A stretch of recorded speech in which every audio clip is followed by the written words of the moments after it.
তারপর ডক্টর আরিয়ান বলল, দেখুন, যেটা ভয় পেয়েছিলাম সেটাই হয়েছে। উনি মাথায় আবার আঘাত পেয়েছে, তার উপরে ক্ষতটা থেকে প্রচুর ব্লিডিং হয়েছে। এখন ওনার রক্তের প্রয়োজন, না হলে রোগী রক্তশূন্যতায় মারাও যেতে পারে। ডক্টর আরিয়ানের কথা শুনে থ হয়ে গেল আকাশ।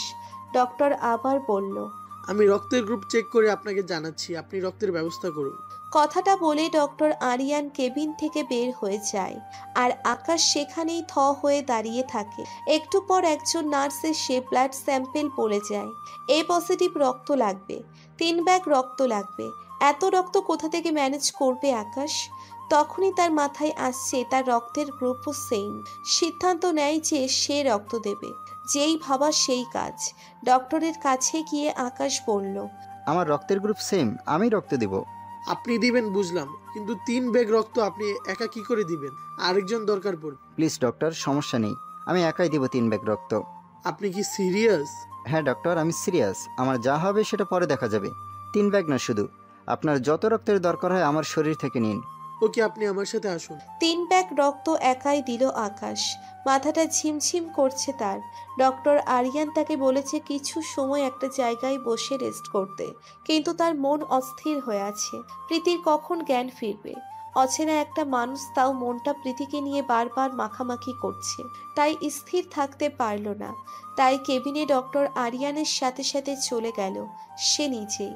ডক্টর আরিয়ান মেয়েটাকে চেক আপ করছে। তিনি বললেন, আচ্ছা শুনুন, একদম টেনশন করবেন না, ইনশাল্লাহ সুস্থ হয়ে যাবে। আমি ঘুমের ইনজেকশন দিয়েছি, ঘন্টা 5 মধ্যে জ্ঞান ফিরে আসবে। ডক্টর আরিয়ানের কথা শোনার আর সময় পায়নি আকাশ। তার আগেই মাথা ঘুরে ধপাস করে ফ্লোরে পড়ে গেল। একে তো রক্ত দিয়েছে, তার উপর দৌড়োদৌড়ি করছে। ও শিট, ওনাকে বলেছিলাম একটা জায়গায় বসে কিছুটা সময় রেস্ট করতে, কিন্তু উনি তা করেননি। 3 ব্যাগ রক্ত দেওয়া একজন ব্যক্তি, সেটা কি যেমন তেমন কথা নাকি? এই যে মরিয়ম, আপনি আমার সাথে একটু হাত লাগান ওনাকে ফ্লোর থেকে উপরে তুলতে। মরিয়ার হসপিটালেরই একজন নার্স আকাশকে বেডে তুলে ডাক্তার মরিয়মকে উদ্দেশ্য করে বলল, আপনি এখন কন্টিনিউ এই কেবিনে থাকবেন, বাকি কোনো কেবিনে যাওয়ার দরকার নেই, কারণ রোগীর সাথে যিনি ছিলেন তিনিও এখন রোগী হয়ে গিয়েছে। ওনাদের দেখাশোনা করার জন্য একজন মানুষ স্টিল দরকার। জ্ঞান ফেরার পর চোখ খুলে আকাশ দেখল প্রীতি তার মাথার পাশে বসে কান্না করছে। কিন্তু কেন? অন্যদিকে নার্স প্রীতিকে বৃথা সান্ত্বনা দেওয়ার চেষ্টা করছে।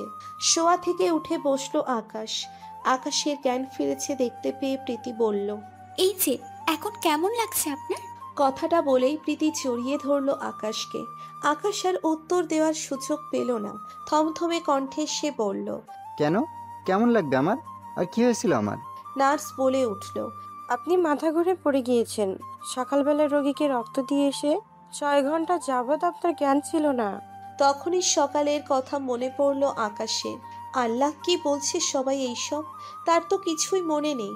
দেওয়াল ঘড়িটার দিকে তাকিয়ে দেখলো 2টো বাজে। তার মানে সত্যিই 6 ঘন্টা তার জ্ঞান ছিল না। আর মেয়েটার জ্ঞান না কখন ফিরল? প্রীতি তখনও আকাশকে জড়িয়ে ধরে ফুপিয়ে ফুপিয়ে কান্না করছে। এই যে, আপনি কান্না করছেন কেন? এই কুত্তা, তোকে এত ব্যাগ রক্ত কে দিতে বলেছে? হ্যাঁ, আর তোর যদি কিছু হয়ে যেত, আমাকে খাইয়ে দিত কে? আমার সাথে ঘুমাতো কে? আমার আব্বু আম্মু তো কেউ নেই এখন। এখন তো তুই আমার সব। যখন জ্ঞান ফিরেছে তখন নার্স বলল তুই আমার 3 ব্যাগ রক্ত দিয়েছিস, তাই নাকি তোর মাথায় চক্কর এসেছে। এই, তুই এমনটা কেন করতে গেলি? হ্যাঁ, এই যে প্লিজ, আপনি একটু শান্ত হন। এমনিতে আপনার মাথায় আঘাত লেগেছে, বেশি চিৎকার চেঁচামেচি করলে আপনার ক্ষতি হবে। আর আমাকে নিয়ে টেনশন করবেন না, একদম আমি ঠিক আছি। আচ্ছা ঠিক আছে, আচ্ছা যাবো না, কিন্তু আমার... আচ্ছা ওয়েট, আমি বাইরে থেকে খাবার নিয়ে আসছি। উঠে ফ্রেশ হয়ে নিল আকাশ।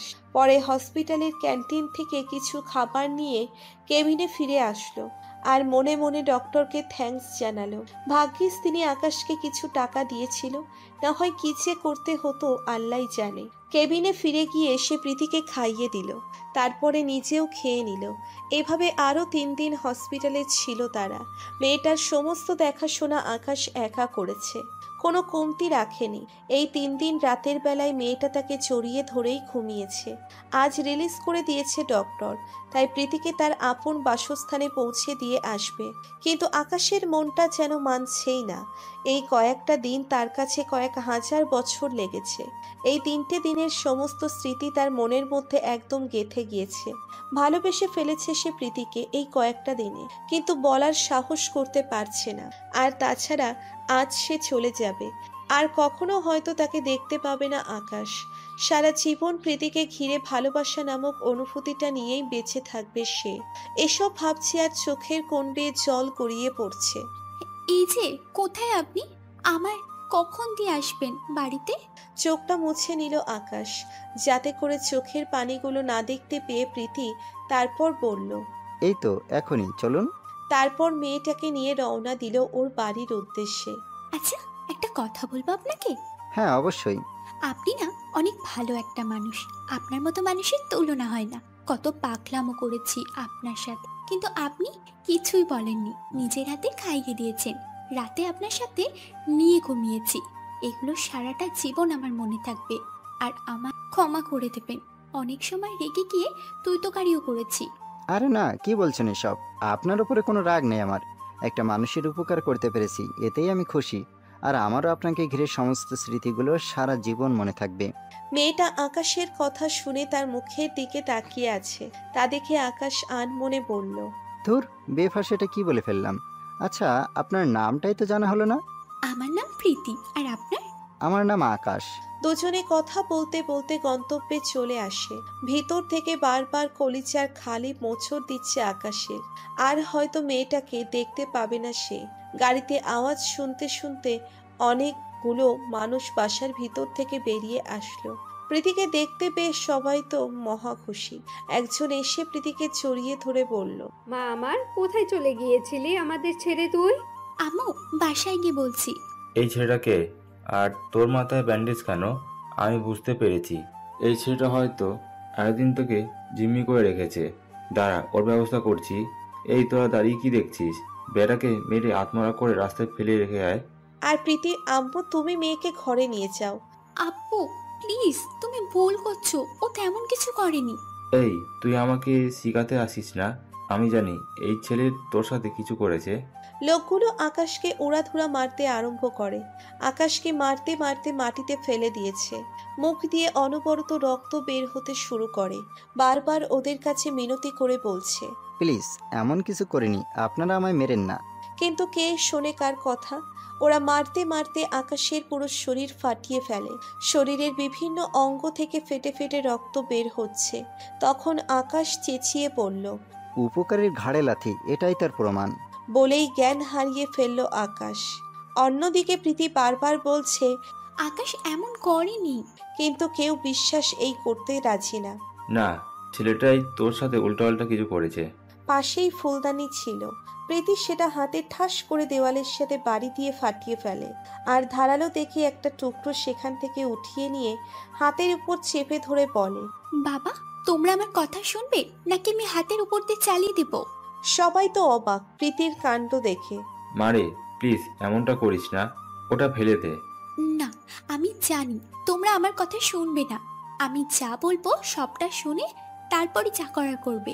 এর আগে যদি উল্টোপাল্টা কিছু করো তাহলে হাতের উপর দিয়ে চালিয়ে দেবো। ছেলেটার কোনো দোষ নেই। তোমরা শুধু শুধুই তাকে মারলে। সে আমার প্রাণ বাঁচিয়েছে। না হয় আজ তোমাদের মেয়েকে জীবিত দেখতে পেতে না চোখের সামনে। প্রীতির বাবা তো অবাক। কি বলছিস? ছেলেটা তোর জান বাঁচিয়েছে মানে? প্রীতি সমস্ত কিছু সবটাকেই খুলে বলে। প্রীতির কথা শুনে সবার মুখে হাত উঠে যায়। সবার মনে একটা কথাই চলতে থাকে, হে আল্লাহ, কি করলাম আমরা? যে আমাদের মেয়ের প্রাণ বাঁচিয়েছে তার প্রাণ নিতেই আমরা উঠে পড়ে লেগেছি। এই, তোরা কে কোথায় আছিস রে? তাড়াতাড়ি ছেলেটাকে নিয়ে আয়। প্রীতির বাবার সর্বাক্ষণ যারা বডিগার্ড থাকে তারা বলল, স্যার, ওকে তো মেরে আধমরা করে রাস্তায় ফেলে রেখে দিয়ে আসছি। প্রীতির তো মাথার উপরে আকাশ ভেঙে পড়ছে মতো অবস্থা। সে দৌড়ে ঘর থেকে বের হয়ে যায়। ঘরের এরিয়া পার হয়ে দেখে আকাশ রাস্তার মধ্যে পড়ে আছে। প্রীতির পিছনে পিছনে ওর বাবাও ওর থেকে বেরিয়ে আসে। বাবা, তোমরা কি করলে এটা? তোমাকে বাবা বলতেই আমার ঘৃণা হচ্ছে। যে আমার প্রাণ বাঁচালো, তোমরা তার পিছনে পড়ে গেলে। মারে, আমায় ক্ষমা করে দে। এই, তোরা তাড়াতাড়ি ওকে হসপিটালে নিয়ে যা, আমরা অন্য গাড়ি করেই আসছি। তোমরা যাও অন্য গাড়ি করে, আমি আকাশের সাথেই যাব। করিমাকে আপনি প্লিজ তাড়াতাড়ি আকাশকে হসপিটালে নিয়ে যাওয়ার ব্যবস্থা করুন। মামনি, তুমি একদম চিন্তা করো না, আমি এক্ষুনি গাড়ি বের করছি। তারপর আকাশকে ধরাধরি করে হসপিটালে নিয়ে যাওয়া হয়। আকাশের মাথা ফেটে রক্ত পড়ছিল। এটা দেখে প্রীতির সে কি কান্না! পুরোটা পথ সে কান্না করেছে। হসপিটালে পৌঁছানো অবধি আকাশের মাথাটা প্রীতির কোলের উপরে দিয়েই রেখেছিল। 1 মিনিটের জন্যেও কোল থেকে মাথাটা মাটিতে নামায়নি। প্রীতির ভিতরটা মোচড়ে ব্যথা করছে। তার মনে হচ্ছে আকাশ তার খুব কাছের মানুষ। তার কিছু হয়ে গেলে প্রীতিও বাঁচবে না। খুব কষ্ট হচ্ছে তার। 2 দিন পর আকাশের জ্ঞান ফিরে আসে। জ্ঞান ফেরার পর সে অনুভব করে তার মাথাটা প্রচন্ড রকমের ব্যথা করছে। সে বিছানা থেকে ওঠার চেষ্টা করছে কিন্তু উঠতে পারছে না। সারা শরীর ব্যথা করছে। ব্যথাটা যেন তার পুরো শরীরটাকে কাবু করে দিয়েছে। তাও জোর খাটিয়ে ওঠার চেষ্টা করে, কিন্তু সে শরীরের ভার সামলাতে না পেরে বেড থেকে পড়ে যায়। তবে তাজ্জব করা বিষয় হচ্ছে সে মাটিতে পড়েনি। কেউ একজন তাকে মাটিতে পড়ার আগেই ধরে ফেলেছে।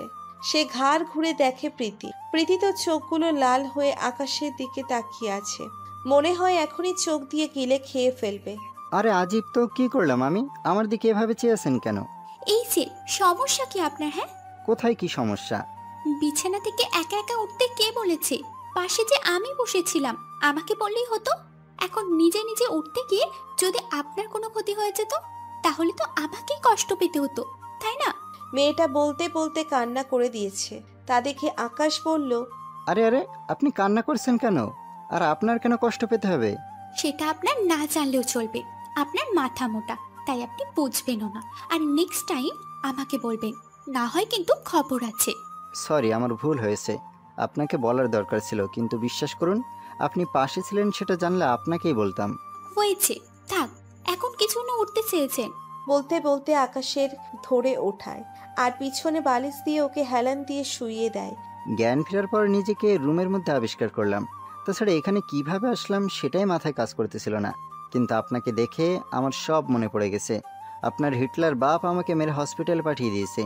এমন সময় প্রীতির আব্বু কেবিনের দরজা খুলে ভিতরে আসে। সাথে প্রীতির আম্মুও আসে। বাবা, আমাকে মাফ করে দাও। বিশ্বাস করো, আমরা জানতাম না যে তুমি আমার মেয়ের জান বাঁচিয়েছ। না জেনেই তোমার সাথে এমনটা করেছি। আসলে মেয়েটা 4-5 দিন বাড়ি ছিল না, তাই মাথায় কিছু কাজ করছিল না। আরে আঙ্কেল, বাদ দিন, আমি কিছুই মনে করিনি। আর তাছাড়া আপনার ব্যাপারটাও আমি বুঝেছি। থাক, সমস্যা নেই। বাবা, তোমার মতো মানুষ হয় না। কিন্তু আচ্ছা বাবা, তোমার বাড়িতে কে কে আছেন? মাথাটা নিচে নামিয়ে ফেলে আকাশ। আকাশের নিরাপত্তার কারণ কি সেটাই কারোর মাথায় কাজ করছে না। বেশ কিছুক্ষণ পর আকাশ মাথা উঠিয়ে বলে, আসলে আমার কেউ নাই, আমি একাই। 3-4 বছর আগে সবাই আমার জীবন থেকে হারিয়ে গেছে। কি বলছো বাবা এসব? তাহলে তুমি থাকো কোথায়? থাকার জন্য বিশেষ কোনো জায়গা নেই, কিন্তু আমার কলেজের পাশে একটা বন্ধুর বাসা আছে, ওটাতে আপাতত থাকছি। এই মাস পর সে বাসা ছেড়ে দিবে, তখন কোথায় থাকবো জানি না। বাবা, কিছু মনে না করলে তুমি আমার বাসায় থাকতে পারো। না আঙ্কেল, তার কোনো দরকার নেই। প্লিজ, তুমি আমার বাসায় থাকলে আমি খুব খুশি হব। তোমার উপরে যা অন্যায় করেছি, অন্তত কিছুটা হলেও তো মাপ পাবো। প্লিজ বাবা, তুমি না করিও না। আচ্ছা আঙ্কেল, এত করে যখন বলছেন তাহলে আমি থাকবো। প্রীতি তো খুশিতে আত্মহারা যে আকাশ ওর বাসায় থাকবে এখন থেকে। কিন্তু একটা জিনিস মাথায় কাজ করে না ওর, লোকটার প্রতি তার এত দুর্বলতা কেন? ওকে তো সে ভালোবাসে না, কিন্তু তারপরেও কি জন্য এত মায়া কাজ করে ওর আকাশের প্রতি? কোনোভাবেই হিসাব মেলাতে পারছে না প্রীতি। পরের দিন আকাশকে হসপিটাল থেকে রিলিজ করে বাসায় নিয়ে যাওয়া হয়। বাড়িটা একদম রাজপ্রাসাদের মতন। এত বড় বাড়ি আকাশের যেন দেখলেই মন জুড়িয়ে যায়। সবার ভালোবাসায় এবং টেক কেয়ারে আকাশ একদম সুস্থ হয়ে যায়। বাসার মানুষগুলো একদম অমায়িক। সবাই আকাশকে আপন করে নিয়েছে। সে তাদের পরিবারের একজন সদস্য হয়ে যায়। কিন্তু সবকিছুর ভিড়ে প্রীতির বাবার মাথায় অন্য কিছু কাজ করছিল। আকাশের চলাফেরা আর কার্যকলাপ দেখে তিনি আকাশের উপর ফিদা হয়ে যান। তিনি এমন একজন মানুষই তার মেয়ের জন্য খুঁজছিলেন। মনে হয় তিনি পেয়ে গেছেন। আকাশ নিচের রুমের মধ্যে শুয়ে আছে আর মনে মনে ভাবছে, আল্লাহ, আমার অতীত যদি আমার সামনে চলে আসে। আকাশের মনে একটাই ভয়, সে কে সেটা যদি মানুষ জেনে যায় তাহলে প্রীতির পরিবারও হয়তো তাকে বাসা থেকে বের করে দিবে। যেই ভয়ঙ্কর অতীতের কারণে সে তার মা, বাবা এবং ছোট বোনকে হারিয়েছে। এখনো হাতের দিকে তাকালে মনে হয় হাত দুটো রক্তে লাল হয়ে আছে। এখনো তার চোখে ভেসে ওঠে আপন মানুষগুলোর মৃত লাশের ছবি। তবে সে সবকিছুর ভিড়ে বেঁচে থাকার উৎস পেয়ে গেছে। সেই উৎসটা হচ্ছে প্রীতি। প্রীতিকে দেখলেই তার দুনিয়াদারি যেন থমকে যায়, ভুলে যায় সে তার পিছনের ফেলে আসা অতীত। এমন সময় ভাবনার ছেদ ঘটিয়ে প্রীতির বাবা রুমে আসেন। আকাশ, তোমার সাথে কিছু কথা ছিল। হ্যাঁ আঙ্কেল বলেন। বাবা, তুমি কিছু মনে করো না প্লিজ। আমি যাচ্ছিলাম কি প্রীতির সাথে তোমার বিয়ে দিতে। তোমার আচরণে আমি মুগ্ধ। আঙ্কেল কি বলছেন? আমার নিজেরই ঠিকানা নাই, অন্যের বাড়িতে আশ্রয় আছি, আর তার উপরে বিয়ে, তাও আবার আপনার মেয়ের সাথে। আঙ্কেল, এটা যদি প্রীতির কানে যায় তাহলে প্রীতি আর কোনোদিন আমার মুখ পর্যন্ত দেখবে না, আর আমিও ওকে বিয়ে করতে পারবো না। আর তাছাড়া আমি বিয়ে করলেও ওকে খাওয়াবো কি? বাবা প্লিজ, এইভাবে না করো না। আমার মেয়েটাকে আমি কার হাতে তুলে দেবো বলো? ভরসাযোগ্য একটা ছেলেও চোখের সামনে দেখছি না।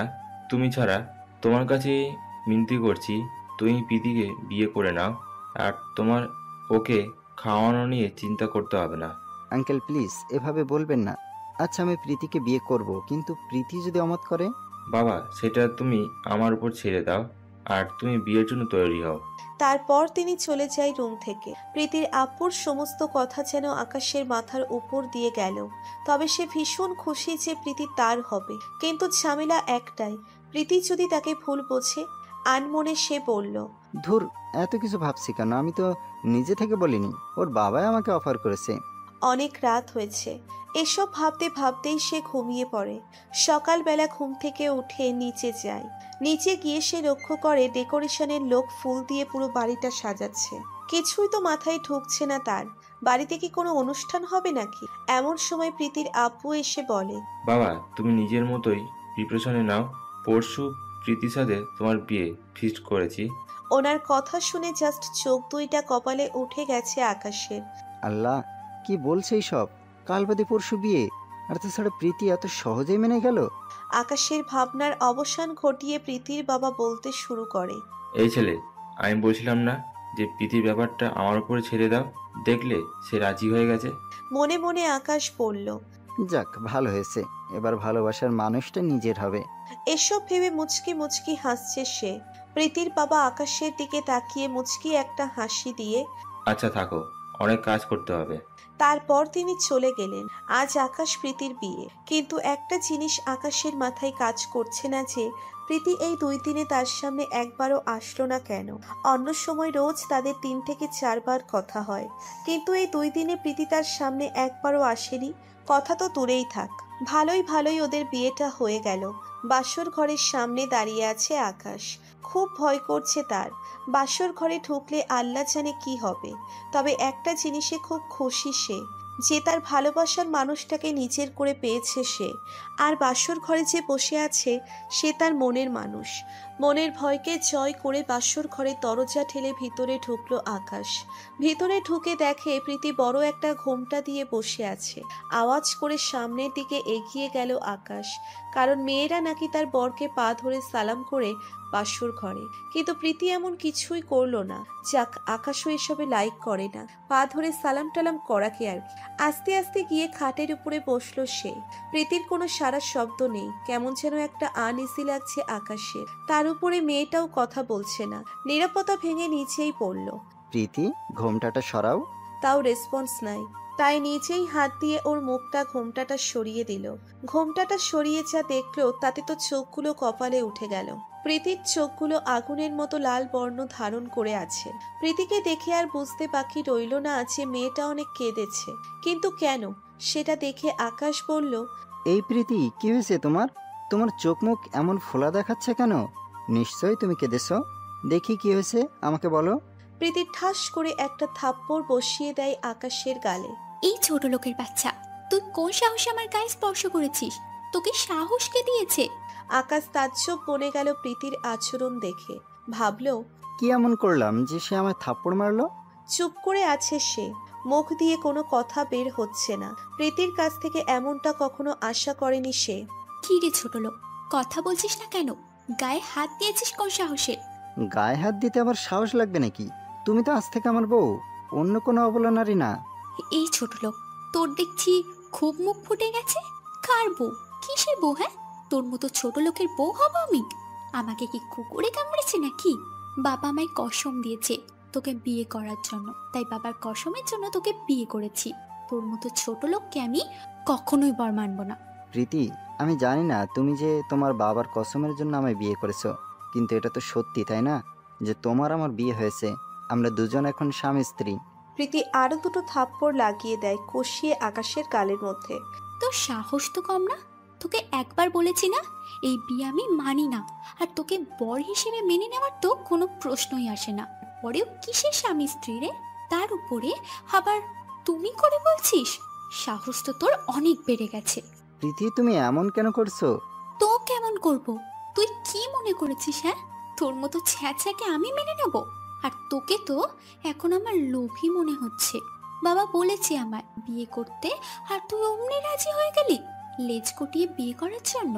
তোদের মতো ছোট লোকদের আসলেই করুণা করতে নেই। না হয় আজ আমাকে এই দিনটা দেখতে হতো না। আমার চোখের সামনে থেকে দূর হ, ছোট লোক কোথাকার। মন খারাপ করে বাসর ঘর ছেড়ে বারান্দায় চলে এলো আকাশ। কি করবে, কপালে বয়ে নিয়ে এসেছে অপমান আর লাঞ্ছনা। মানুষের কত স্বপ্ন থাকে বাসর ঘর নিয়ে, বউয়ের সাথে গল্প করবে, দুজনে দুজনের সুখ দুঃখগুলো ভাগাভাগি করে নিবে। তার তো এমন কিছু হওয়া দূরের কথা, রুমে পর্যন্ত জায়গা মিলল না। চোখ থেকে টপ টপ করে পানি ঝরে পড়ছে। পরিবেশ কত সুন্দর, চাঁদের আলো একদম মুখে এসে পড়ছে।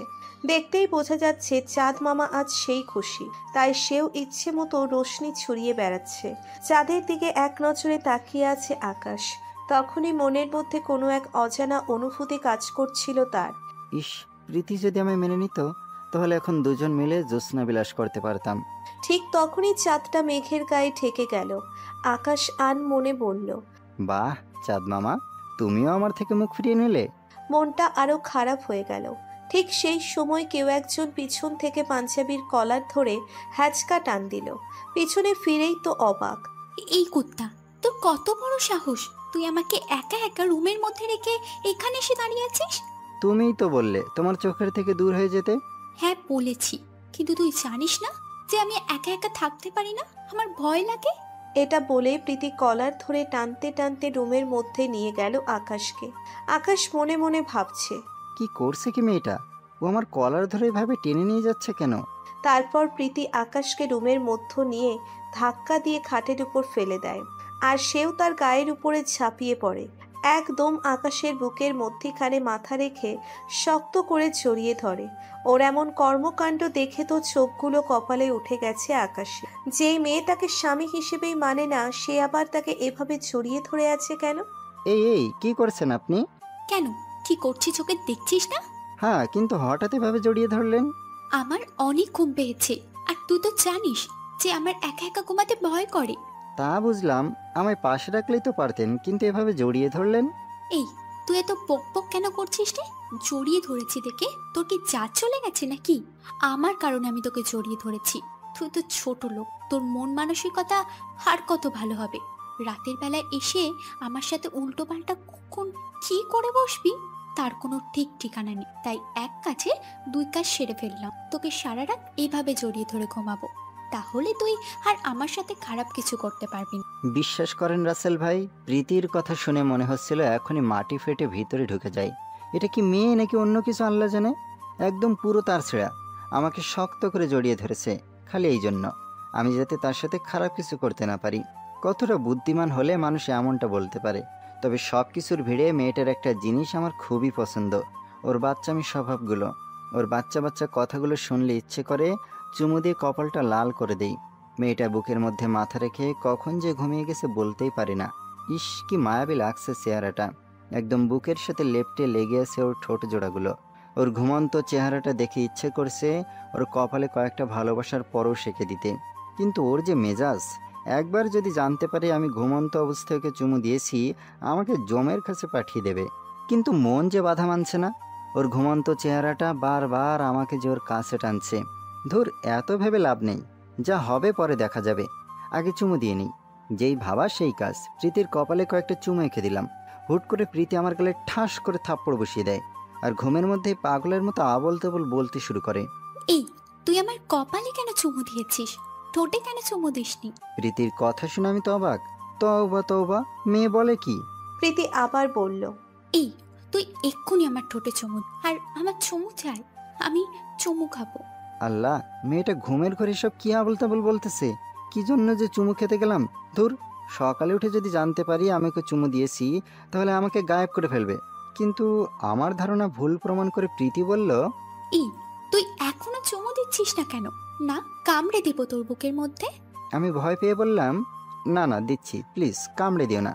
প্রীতি আবার বলল, তাহলে ঠোঁটে চুমু খা আমার। আস্তে আস্তে প্রীতির ঠোঁটের দিকে অগ্রসর হতে থাকি। এক পর্যায়ে প্রীতির উষ্ণ ঠোঁট জোড়া নিজের দখলে করে নেই। আমার ভেতরে খুশিতে ফেটে যাচ্ছে। যাক, বউয়ের সাথে বাসর করতে না পারলে কি হবে, চুমু তো খেয়েছি, এতেই খুশি। কিন্তু কে জানতো বেশি খুশি হলে পরে বেজার হতে হয়। ঘুমের ঘরে প্রীতি হুট করে আমার ঠোঁট জোড়াকে কামড়ে দেয়। কামড় খেয়ে আমার রুহু তো যায় যায় অবস্থা। কামড় খেয়ে না পারছি চেঁচাতে, আর না পারছি চুপ করে থাকতে। ঠোঁট দিয়ে রক্ত বের হচ্ছে। শেষমেশ আর সহ্য করতে না পেরে আওয়াজ করে চেঁচিয়ে উঠলাম।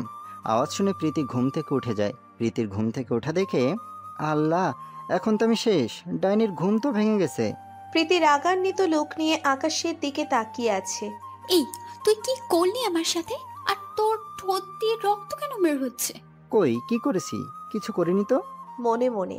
নিজে কামড়ে রক্ত বের করে দিয়েছে, এখন আবার জিজ্ঞেস করছে রক্ত কেন বের হচ্ছে। না, কিছু তো একটা হয়েছে। আর আমি ঘুমের ঘরে নরম জাতীয় কিছু একটা কামড়ে দিয়েছি, তার উপরে তোর ঠোঁট কেটে রক্ত বের হচ্ছে। এবার আমার কাছে ক্লিয়ার কি হয়েছে। তুই আমার সাথে খারাপ কিছু করতে চেয়েছিলি। চুপ করে আছি। আল্লাহ, কি বলবো এখন? ধরা খেয়ে গেলাম। এবার তো আমার অবস্থা 12টা বাজিয়ে দেবে। কি রে, কথা বলছিস না কেন? তোর নীরবতায় আমাকে জানিয়ে দিচ্ছে তুই এমন ধারে কিছু একটা করতে চেয়েছিলি। ছি, তুই এতটা খারাপ? তোর মতো মানুষের সাথে বাবা আমায় কি করে বিয়ে দিল? মনে মনে ভেবেছিলাম তোর মধ্যে হয়তো কিছুটা ভালো গুণ আছে, কিন্তু না, তুই একটা জানোয়ার, নরপশুর চাইতেও খারাপ তুই। বলেই থাপ্পড় বসিয়ে দিল। এমনিতে ঠোঁট কাটা, তার উপরে থাপ্পড় মেরেছে। রুহুটা যেন মনে হচ্ছে এখনই বের হয়ে যাবে। তবে সত্যিটাই তো বলেছি, আমি ওর গালে কিস করতে চেয়েছিলাম। দাঁড়া, তোর ব্যবস্থা করছি আমি। বলেই বুকের মধ্যে সজোর একটা খামচি বসিয়ে দিল। আমার সাথে উল্টাপাল্টা করা, হ্যাঁ? এবার কেমন লাগে সসরা? ছোট লোক কোথাকার। বুকটা লাল হয়ে গেছে খামচির কারণে। চুপ করে মাথাটা নিচের দিকে নামিয়ে রেখেছি। আর কি বলবো, দোষটা তো আমার।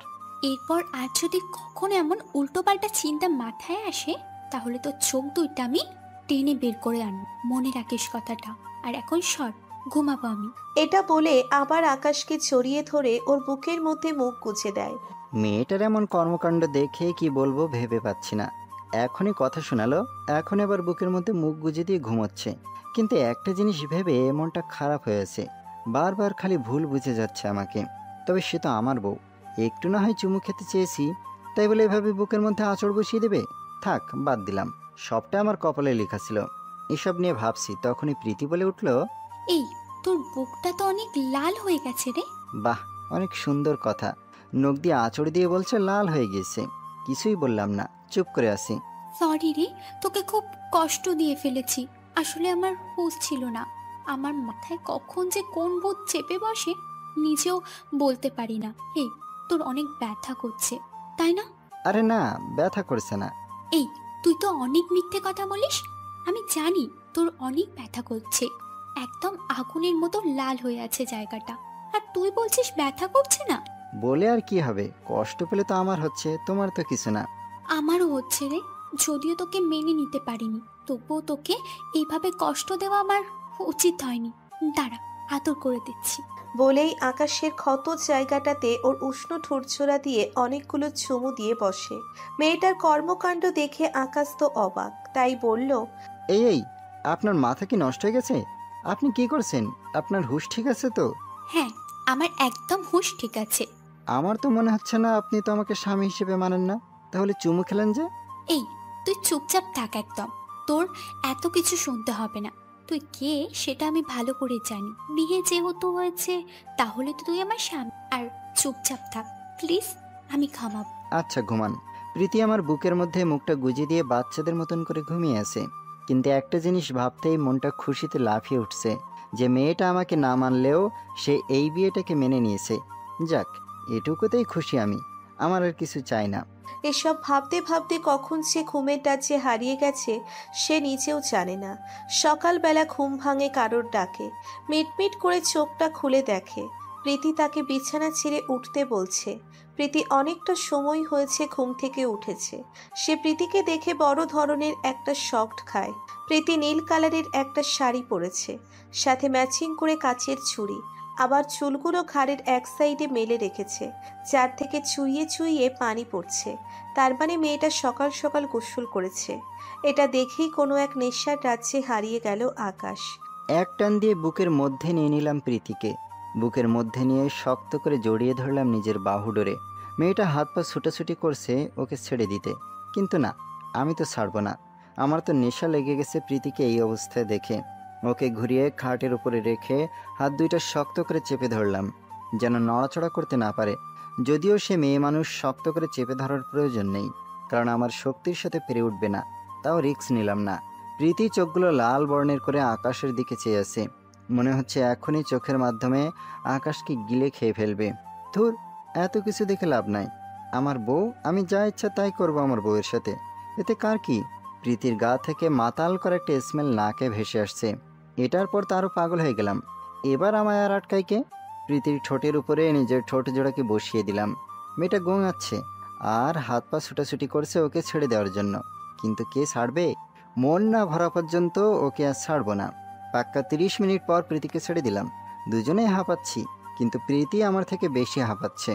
সমস্ত কিছুর ভিড়ে ভুলেই গেছি যে গতকাল প্রীতি আমার ঠোঁটের 12টা বাজিয়ে দিয়েছে। প্রীতিকে ছাড়ার সাথে সাথে সে আমার গালের মধ্যে ঠাস ঠাস করে কষে কয়েকটা থাপ্পড় বসিয়ে দিল। এই কুত্তার বাচ্চা, তোর মন আসলেই নোংরা। তুই কিভাবে আমার সাথে জোর করতে পারলি? তোর কি বিবেকে একটুও বাধা দিল না? প্রীতি, তোমাকে দেখে লোভ সামলাতে পারিনি। শাড়ি পরার কারণে একদম নিঃশাক্ত লাগছিল তোমাকে। হ্যাঁ, তাই বলে তুই আমার সাথে জোর করে? প্লিজ আমায় ক্ষমা করে দাও। আসলে তোমায় দেখে মাথা ঠিক ছিল না, তালগোল পাকিয়ে ফেলেছি। দেখে নিস, এই ফল ভালো হবে না। বলেই প্রীতি হন হন করতে করতে রুম থেকে বেরিয়ে গেল। কি করলাম আমি এটা? দোষ করে এখন অনুতপ্ত হচ্ছি, কিন্তু আমার কি দোষ? সে আমার সামনে এভাবে আসলো কেন? ধুর, এখন এত কিছু ভেবে লাভ নাই, পরে যা হবে দেখা যাবে। উঠে গিয়ে ফ্রেশ হয়ে নিলাম। প্রীতির আম্মু, শাশুড়ি আম্মা এসে বলে গেল নিচে লোকজন আসছে, দুজনে যেন তাড়াতাড়ি নিচে চলে যায়। আম্মু, দুজন মানে? প্রীতি তো নিচে গেছে। কই, প্রীতি তো নিচে যায় নাই।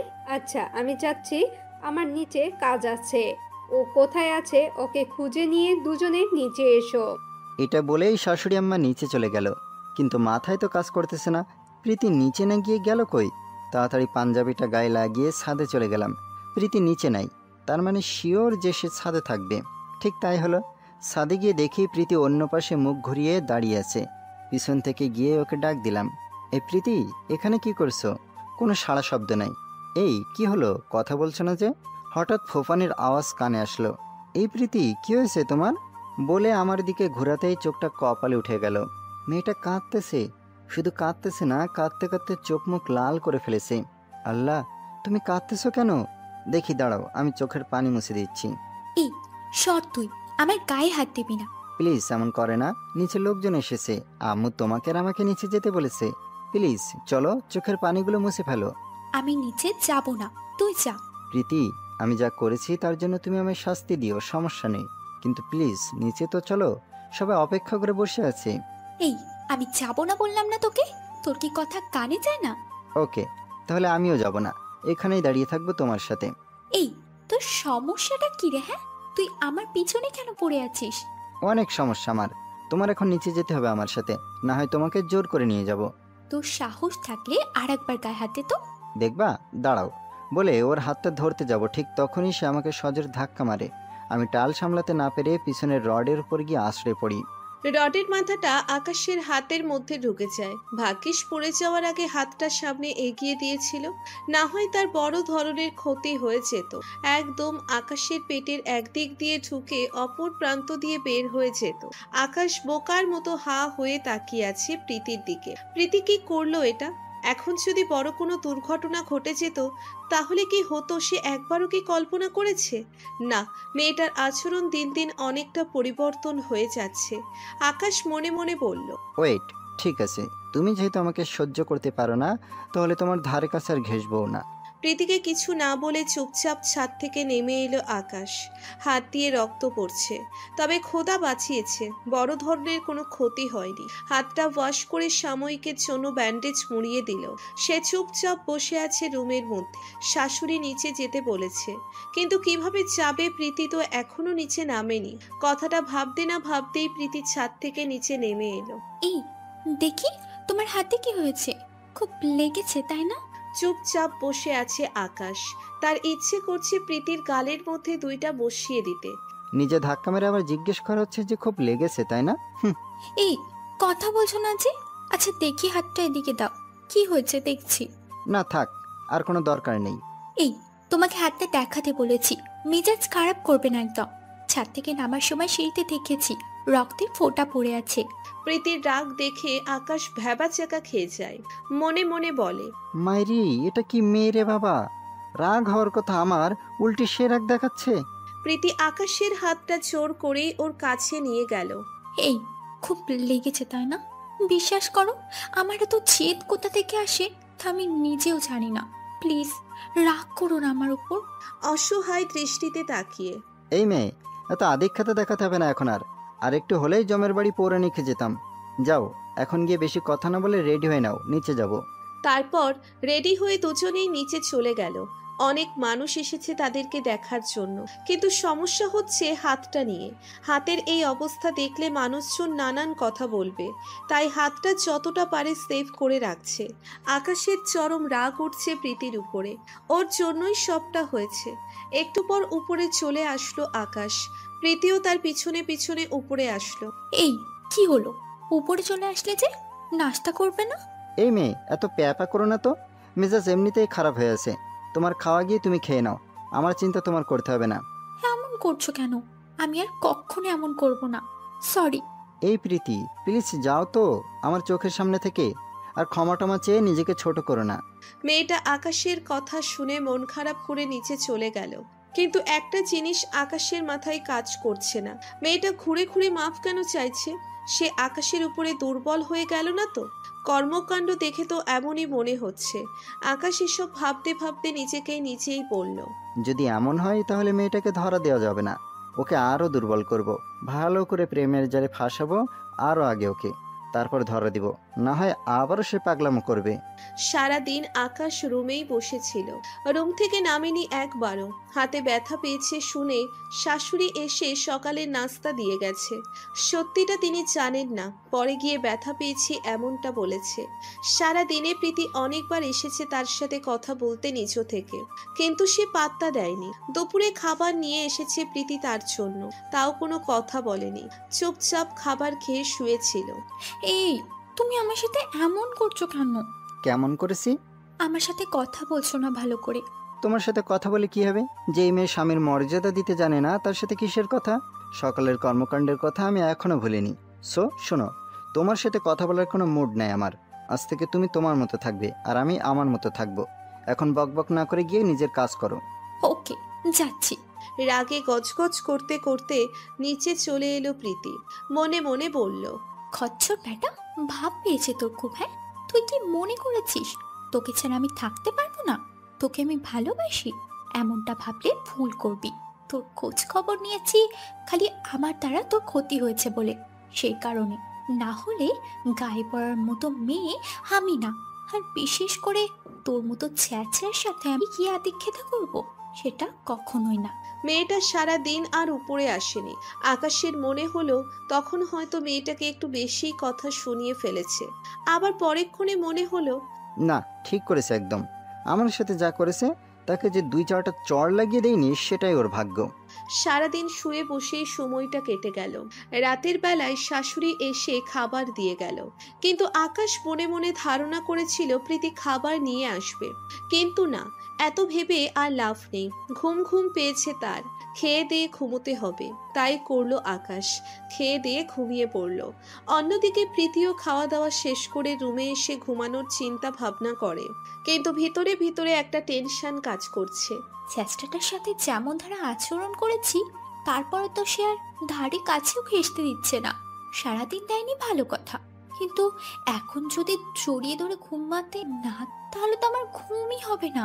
এসব ভাবতে ভাবতে রুমে গিয়ে দেখে আকাশ ঘুমের কাছে হারিয়ে গেছে। যাক, ভালো হয়েছে, খচ্চর ব্যাটাটা ঘুমিয়ে গেছে। এখন গিয়ে চুপচাপ করে বুকের মধ্যে মাথা গুজে ঘুমিয়ে পড়ি, সে টেরও পাবে না। বলেই শয়তানি একটা হাসি দেয়। পরিকল্পনার মত দিয়ে চুপচাপ করে আকাশের বুকের মধ্যে মাথা গুজে দিয়ে ওকে জড়িয়ে ধরে ঘুমিয়ে পড়ে। চোখটা মাত্র লেগে এসেছিল আকাশের, ঠিক সেই সময় প্রীতি এসে ডিস্টার্ব করে দিল। এই মেয়ে, সমস্যা কি তোমার? হ্যাঁ, ও কই, কিসের সমস্যা? তাহলে সমস্যা যদি না থাকে তা আমায় জড়িয়ে ধরলে কেন?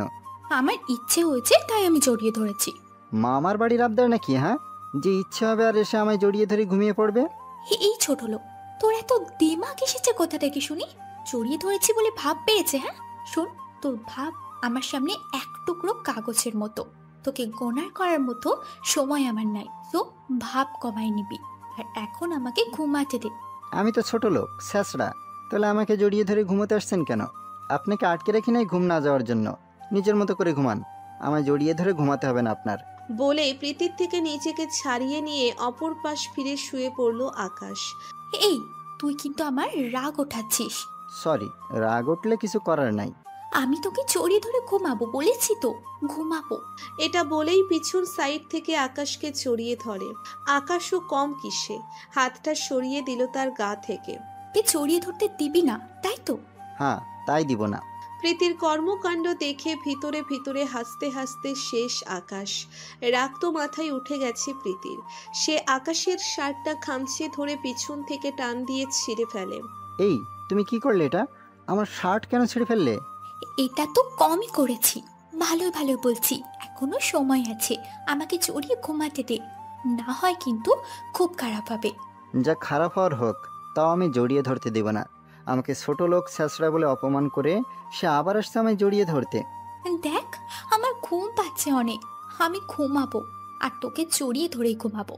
বলেই পিছন থেকে আবার আকাশকে জড়িয়ে ধরে। আমিও বললাম, আমি তোমাকে জড়িয়ে ধরে ঘুমাতে দেব না, তোমার ঘুমাতে হলে অন্যভাবে ঘুমাও। এই কুত্তা কোথাকার, যা, তোকে জড়িয়ে ধরবো না। বলেই রাগে ফোপাতে থাকে। এক পর্যায়ে আর রাগ কন্ট্রোল করতে না পেরে কান্না করে দেয়। আকাশ নিজেকে নিজে বুঝ দেয় এই বলেছে, ধুর করুক কান্না, তাতে আমার কি? আমাকে যে সবসময় কষ্ট দেয়, এবার মজা বুঝুক। প্রীতি কান্না করতে করতে বলে, দেখিস, আমাকে ঘুমাতে দিস নাই তুইও শান্তি মতো ঘুমাতে পারবি না। ওকে, সমস্যা নেই, দেখা যাবে, আই ডোন্ট কেয়ার। এরপর আর কোনো সারা শব্দ নাই মেয়েটার। তার মানে ঘুমিয়ে পড়েছে, হয়তো কান্না করতে করতে। যাক, এবার আকাশও ঘুমিয়ে পড়তে পারবে। রাত 3টে বাজে, আকাশ বেঘরে ঘুমোচ্ছে। ঠিক তখনই তিনি ঘুম থেকে উঠে গিয়ে বালতি পরিয়ে পানি নিয়ে আসে, আর সেগুলো আকাশের শরীরের উপরে ঢেলে দেয়। আকাশ ঘুমের ঘোরে চিৎকার করে লাফ দিয়ে উঠে বিছানায় বসে পড়ে। বিব্রতভাবে বলে, আল্লাহ, ছাদ ছিদ্র হয়ে গেছে। কিন্তু না, তার ধারণা ভুল প্রমাণ হয়। যখন সে চোখটা ঘুরিয়ে পাশে তাকায়, তখন সে দেখতে পায় প্রীতিকে। প্রীতি পানির বালতি হাতে নিয়ে দাঁড়িয়ে আছে। মেজাজ তো পুরো মাথায় উঠে যায়। এটা কি হলো? পুরো ঘুমের 12টা বাজিয়ে দিয়েছে মেয়েটা আমার। আকাশ বলল, এই, তুমি এটা কেন করলে? আমার গায়ে পানি ঢেলে দিলে কেন? একদম বেশ করেছি, আমায় জড়িয়ে ধরতে দিসনি, আবার কথা বলছিস? হ্যাঁ, তুই ভাবলি কি করে যে আমি ঘুমাতে না পারলে তোকে আমি ঘুমাতে দেব? আমি কি তোমায় ধরে রেখেছিলাম যাতে করে তুমি না ঘুমাতে পারো? হ্যাঁ, তা করিসনি, কিন্তু তার চেয়ে বড় কিছু করেছিস। তুই জানিস যে তোকে জড়িয়ে না ধরলে আমার ঘুম আসে না, কিন্তু তাও তুই আমাকে জড়িয়ে ধরতে দিসনি। তাই বলে তুমি এমনটা করবে? একটা ঘুমন্ত মানুষের গায়ের উপরে পানি ঢেলে দেবে? এটা তো কমই করেছি, এখনো সময় আছে, আমাকে জড়িয়ে ধরে ঘুমাতে দে, না হয় আরো বড় কিছু করব। এবার মেজাজ আরো খারাপ হয়ে গেল। খাট ছেড়ে উঠে গিয়ে মেয়েটাকে দেয়ালের সাথে চেপে ধরলাম, আর একদম মাথায় উঠে গেছে। এই, তোর সমস্যা কি? হ্যাঁ, তুই আমার ঘুম নষ্ট করলি কেন? তুমি একা একা ঘুমাবে আর আমি ঘুমাবো না? এটা কি করে হয়? তাই তোমাকেও ঘুমাতে দেব। রাগ আর কন্ট্রোল করতে না পেরে ঠাস করে একটা থাপ্পড় বসিয়ে দিলাম। প্রীতি তো অবাক। ছ্যাঁচড়াটা ওকে থাপ্পড় মারলো। অবাক চোখে আকাশের দিকে তাকিয়ে আছে। তুই সেই সময় থেকে একটা কথাই বলে যাচ্ছিস তোকে জড়িয়ে ধরতে দেয়নি, সেটা আমার ব্যক্তিগত ব্যাপার, কিন্তু তোর ঘুম যাওয়া তো আর আটকায়নি। কিন্তু তোর কত বড় সাহস, তুই আমার গায়ে পানি ঢেলে দিলি। প্রীতি চুপ করে দাঁড়িয়ে আছে, কোনো কথা নেই। এই, কথা বলছিস না কেন? না আরেকটা লাগিয়ে দেব? এই, না না, প্লিজ, আমি আর এমনটা করব না। এবারের মতো কিছু বললাম না, ছেড়ে দিলাম। একটা কথা মাথায় রাখবি, তোদের প্রপার্টিতে থাকি বলে দুর্বল ভাবিস না, শুধু সময়ের অপেক্ষায় আছি, সময় হলে এখান থেকে আমিও চলে যাব। বলেই ট্রাউজারটা নিয়ে ওয়াশরুমে চলে যায়।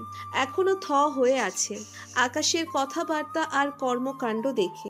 আচ্ছা, তুই আমার গায়ে হাত দিয়েছিস তো, এটার ফল কি হয় তুই বুঝবি। এর জন্য তোকে কঠিন শাস্তি ভোগ করতে হবে। অন্যদিকে ধুর বাবা, তাড়াহুড়ো করলে একদম কোনো কাজই ঠিক মতো হয় না।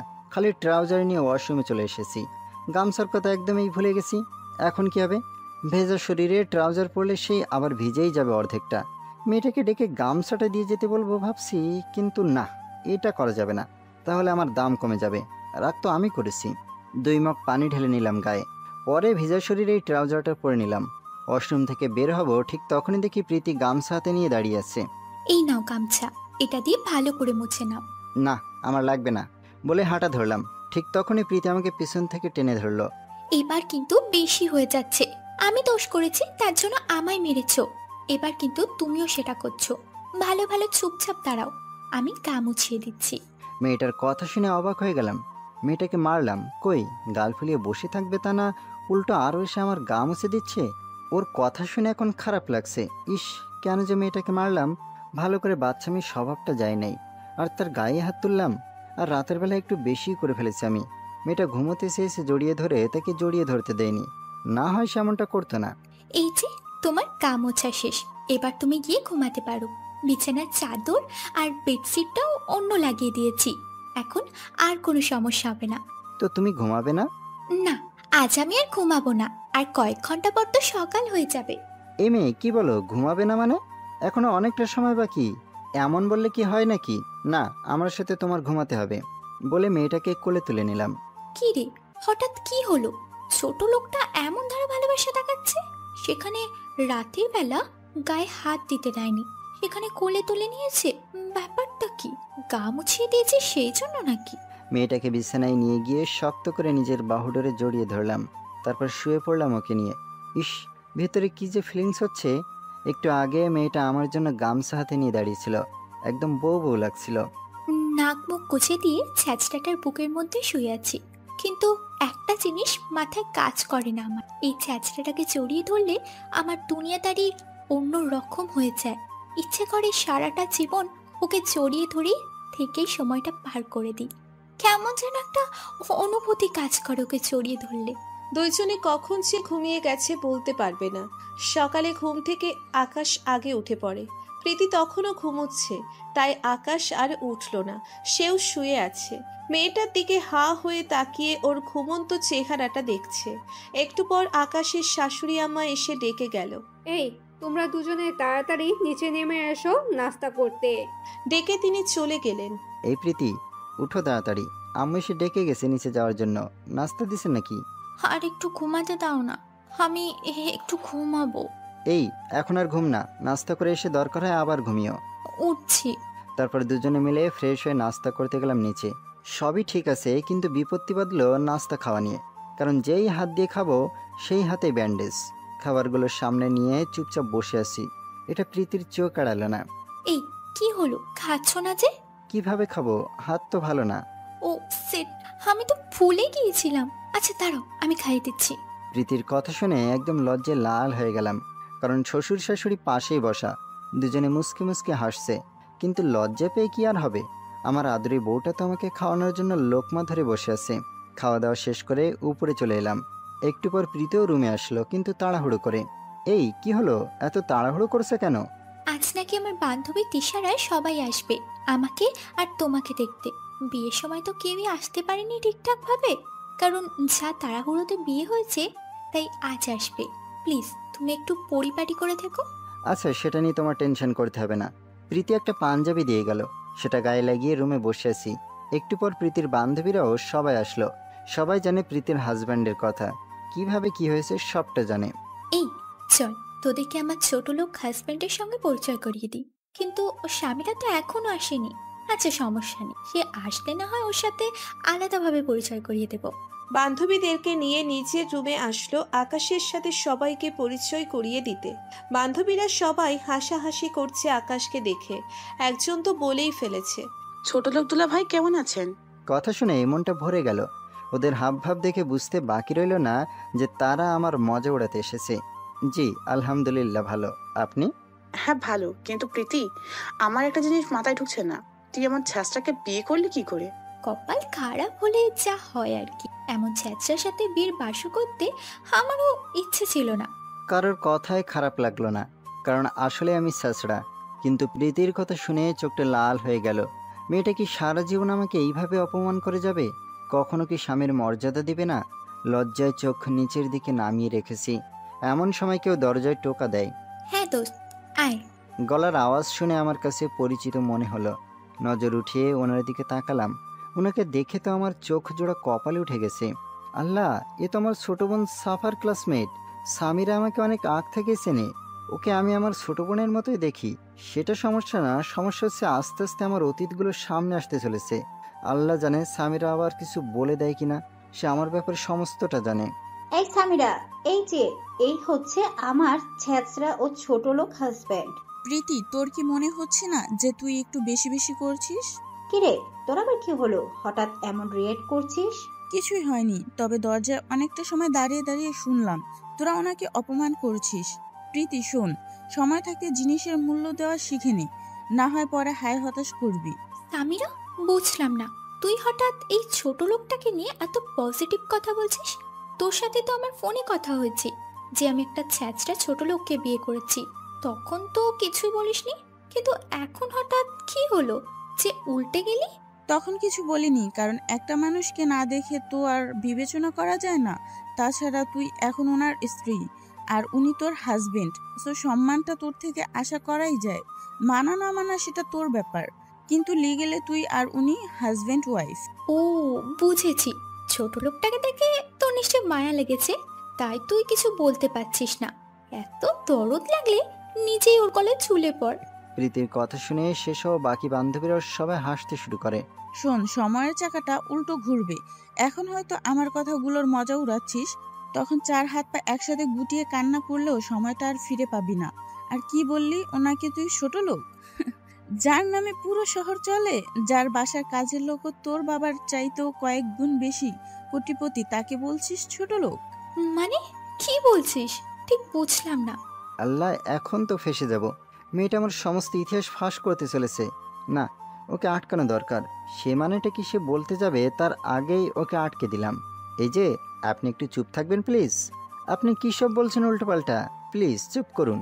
স্বামীরা চুপ হয়ে গেল, কারণ সে আকাশের চোখের মিনতি লক্ষ্য করেছে। চোখ দুটো মিনতি করছিল, সে যেন কিছুই না বলে, তাই সেও চুপ হয়ে যায়। কি রে স্বামীরা, কথা বলছিস না যে? কথাগুলোর মানে কি? মানে টানে কিছু না, এখন বাদ দে সব কথা।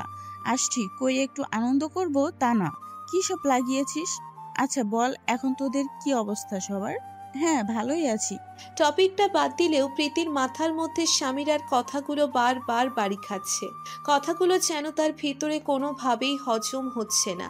ধুর, যা হবে হোক। আচ্ছা আকাশ, তুমি একটু নিচে যাও, আমরা বান্ধবীরা সবাই একটু আড্ডা দিব। ওকে, তোমরা আড্ডা দাও, আমি নিচে যাচ্ছি। নিচে গিয়ে সোফায় বসে আছি। এমন সময় শাশুড়ি আম্মা এসে বললেন, বাবা তুমি নিচে বসে আসো যে? আম্মু, আসলে অনেক দিন পর ওর বান্ধবীরা এসেছে, একটু ভালো করে টাইম স্পেন্ড করুক, তাই আর কি নিচে নেমে এসেছি। সেটা কেমন কথা? তুমি ওর হাজবেন্ড, তুমি থাকলে সমস্যা কি ছিল? না আম্মু, সমস্যা নেই, থাক না, বাদ দিন। ওকে, তোমাদের যা ভালো লাগে করো। আমি রহিমাকে দিয়ে চা পাঠিয়ে দিচ্ছি, বসে বসে চা খাও।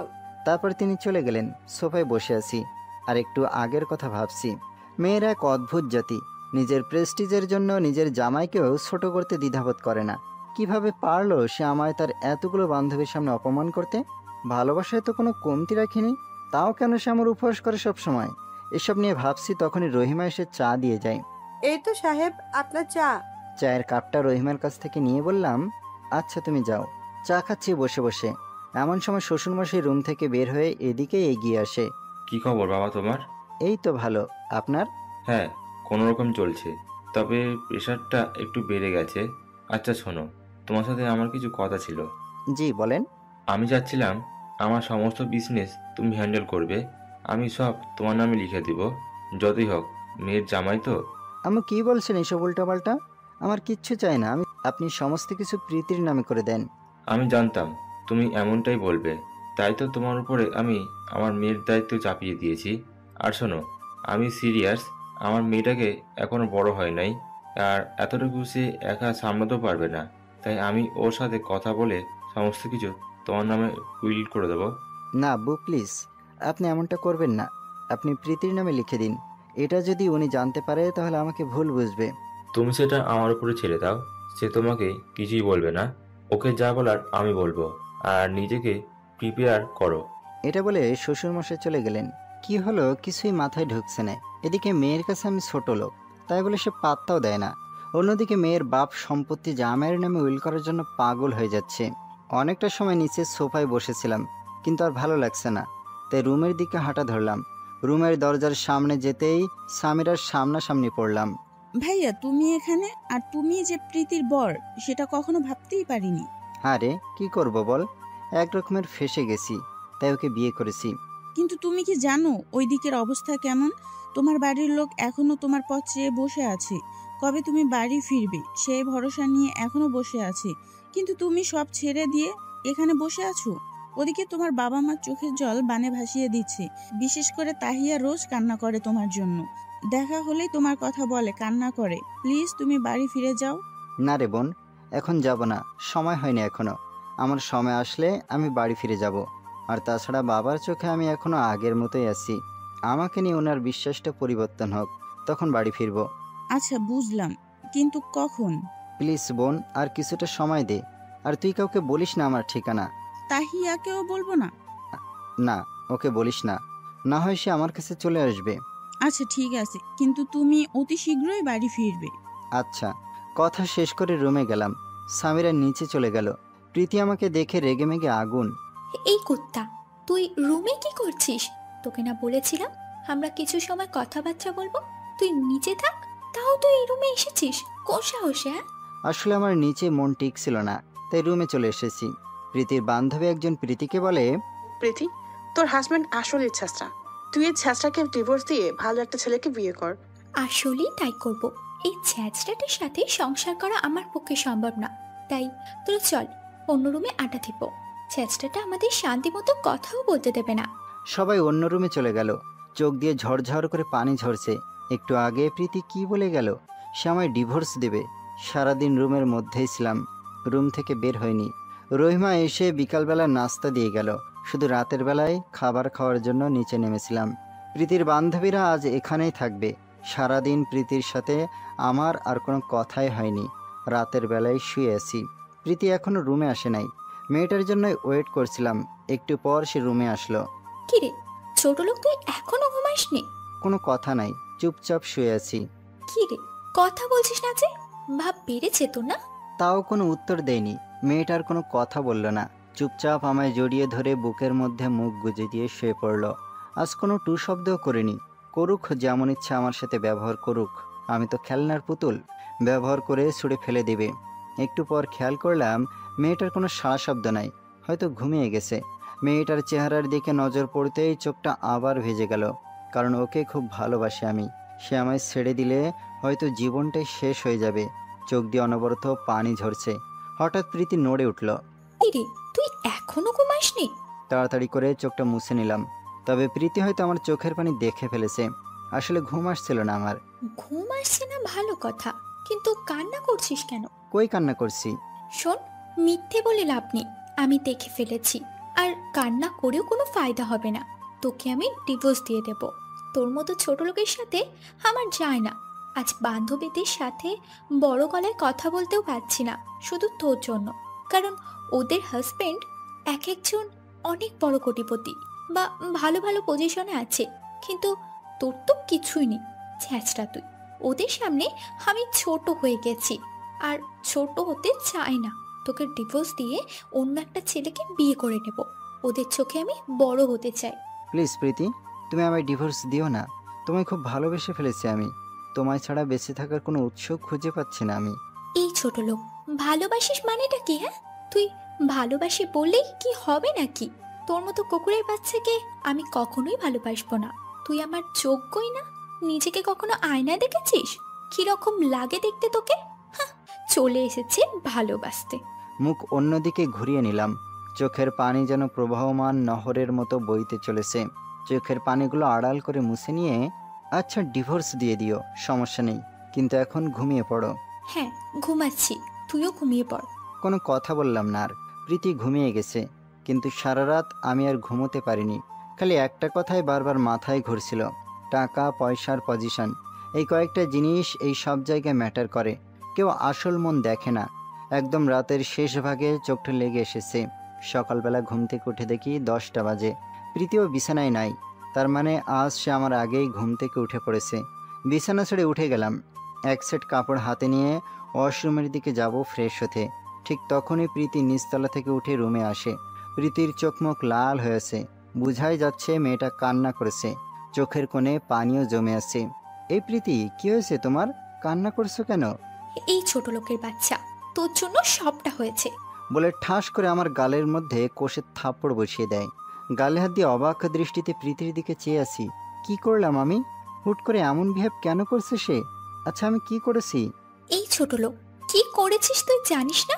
তুই আমার বাবাকে পটিয়ে কেন রেখেছিস? তোকে ছাড়া কিছুই বোঝেন না উনি। কি দুলো পড়িয়ে রেখেছিস আমার বাবাকে, যে তোর নামে সবকিছু উইল করে দেবে? আমি কি জানি? সেটা তুমি তোমার আব্বুকে গিয়ে জিজ্ঞেস করো। এই ছোট লোক, আবার আমার মুখের উপর কথা বলছিস? তোর জন্য হয়েছে সবটা। তুই আমার লাইফে আসার পরে কোনো কিছুই আমার ঠিকঠাক যাচ্ছে না। নিজের বাবা পর্যন্ত সন্তানকে ছেড়ে তোর উপর ভরসা করছে কেন? আমার মধ্যে কি কমতি আছে যে আমি ওনার বিজনেস দেখাশোনা করতে পারবো না? ভালোই তো প্ল্যান করে ফেলেছিস। শুরুতে আমার জীবনটা বরবাদ করলে এখন আবার বাবাকে পটিয়ে সমস্ত সম্পত্তি হাতাবার চিন্তা ভাবনা করেছিস। এই যে প্রীতি, মুখ সামলে কথা বলো। তোমার বাবার সম্পত্তির উপরে আমার কোনো লোভ নেই। উনি নিজে থেকে যে চেয়ে সেই বলেছে তিনি সমস্ত কিছু আমার নামে উইল করে দেবে। এই হয়েছে, থাক, এখন আর সাধু সাজতে হবে না। আমি জানি তোর মতলব খারাপ। তুই বাবাকে বলে সমস্ত কিছু আমার নামে করে দিবি, আর না হয় তোর নামে করে দিলে তুই সেটা আমার নামে করে দিবি। ওকে ঠিক আছে, আমি সমস্ত কিছু তোমার নামেই করে দেব। আর একটা কথা মাথায় রেখো, তোমার বাবার এই 2 টাকার সম্পত্তির উপরে আমার কোনো লোভ নেই। আমার যা আছে সেগুলো দিয়ে তোমার বাবার মতো 100টা প্রতিষ্ঠান দাঁড় করাতে পারবো। বলেই মুখে হাত দিয়ে ফেললাম। আল্লাহ, এটা কি বলে ফেললাম আমি? মুখ ফসকে নিজের অতীত সামনে নিয়ে আসতে চলেছি। বাহ ছোট লোক, তুই তো দেখছি গালবাজি করতেও ওস্তাদ। তোর যদি এত কিছুই থাকতো তাহলে তুই অন্য ঘরে ঘর জামাই থাকতি না, আর মানুষের কৃপাও তোর দরকার পড়তো না। পাঠা কোথাকার। চুপ করে আসি, কি বলবো বলার ভাষা নাই।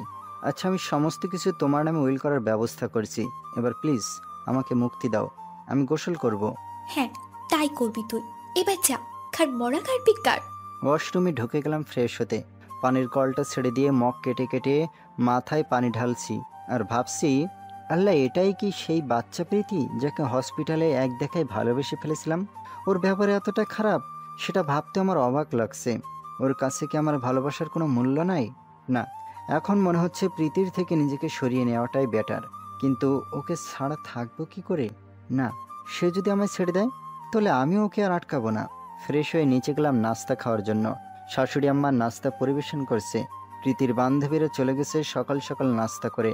নাস্তা করছি এমন সময় শ্বশুরমশাই বলল, আকাশ, তুমি নাস্তা শেষ করে আমার সাথে একটু দেখা করো রুমে। আচ্ছা। তারপর নাস্তা শেষ করে শ্বশুরমশাইয়ের রুমে গেলাম। ও, তুমি এসেছো? জি। আচ্ছা নাও, এখানে সমস্ত কিছুর আসল ডকুমেন্ট আছে। তুমি সমস্তটা দেখে সাইন করে দাও, আর আজ থেকে সমস্ত কিছু তুমি দেখাশোনা করবে। চোখগুলো বড় বড় হয়ে আছে শ্বশুরের কথা শুনে। আচ্ছা, এগুলো কি প্রীতির নামে করলে হতো না? না, যদি সে এই পরিমাণ যোগ্য হতো তাহলে আমি সমস্তটাই ওর নামে লিখে দিতাম, কিন্তু সে যোগ্য না। চুপ করে আছি। তারপর সমস্তটা একবার দেখে নিয়ে সাইন করে দিলাম। তাহলে বলো, কবে থেকে অফিস জয়েন করছো? আমাকে 1 সপ্তাহ সময় দিন, তারপর থেকে জয়েন করব। আচ্ছা ঠিক আছে। নাস্তা করে আবার রুমে চলে গেলাম। একটু পর প্রীতি কোথা থেকে যেন রুমে আসলো। এই সমস্ত কিছু তো তোর নামে করে দিয়েছি, এখন তুই আমার নামে করে দিবি। 3 দিনের মধ্যে সমস্ত কিছু তোমার নামে উইল করে দেব। ওকে ঠিক আছে, কিন্তু যা করবি একটু তাড়াতাড়ি করবি, কারণ তোকে তারপরই ডিভোর্স দিয়ে দেব।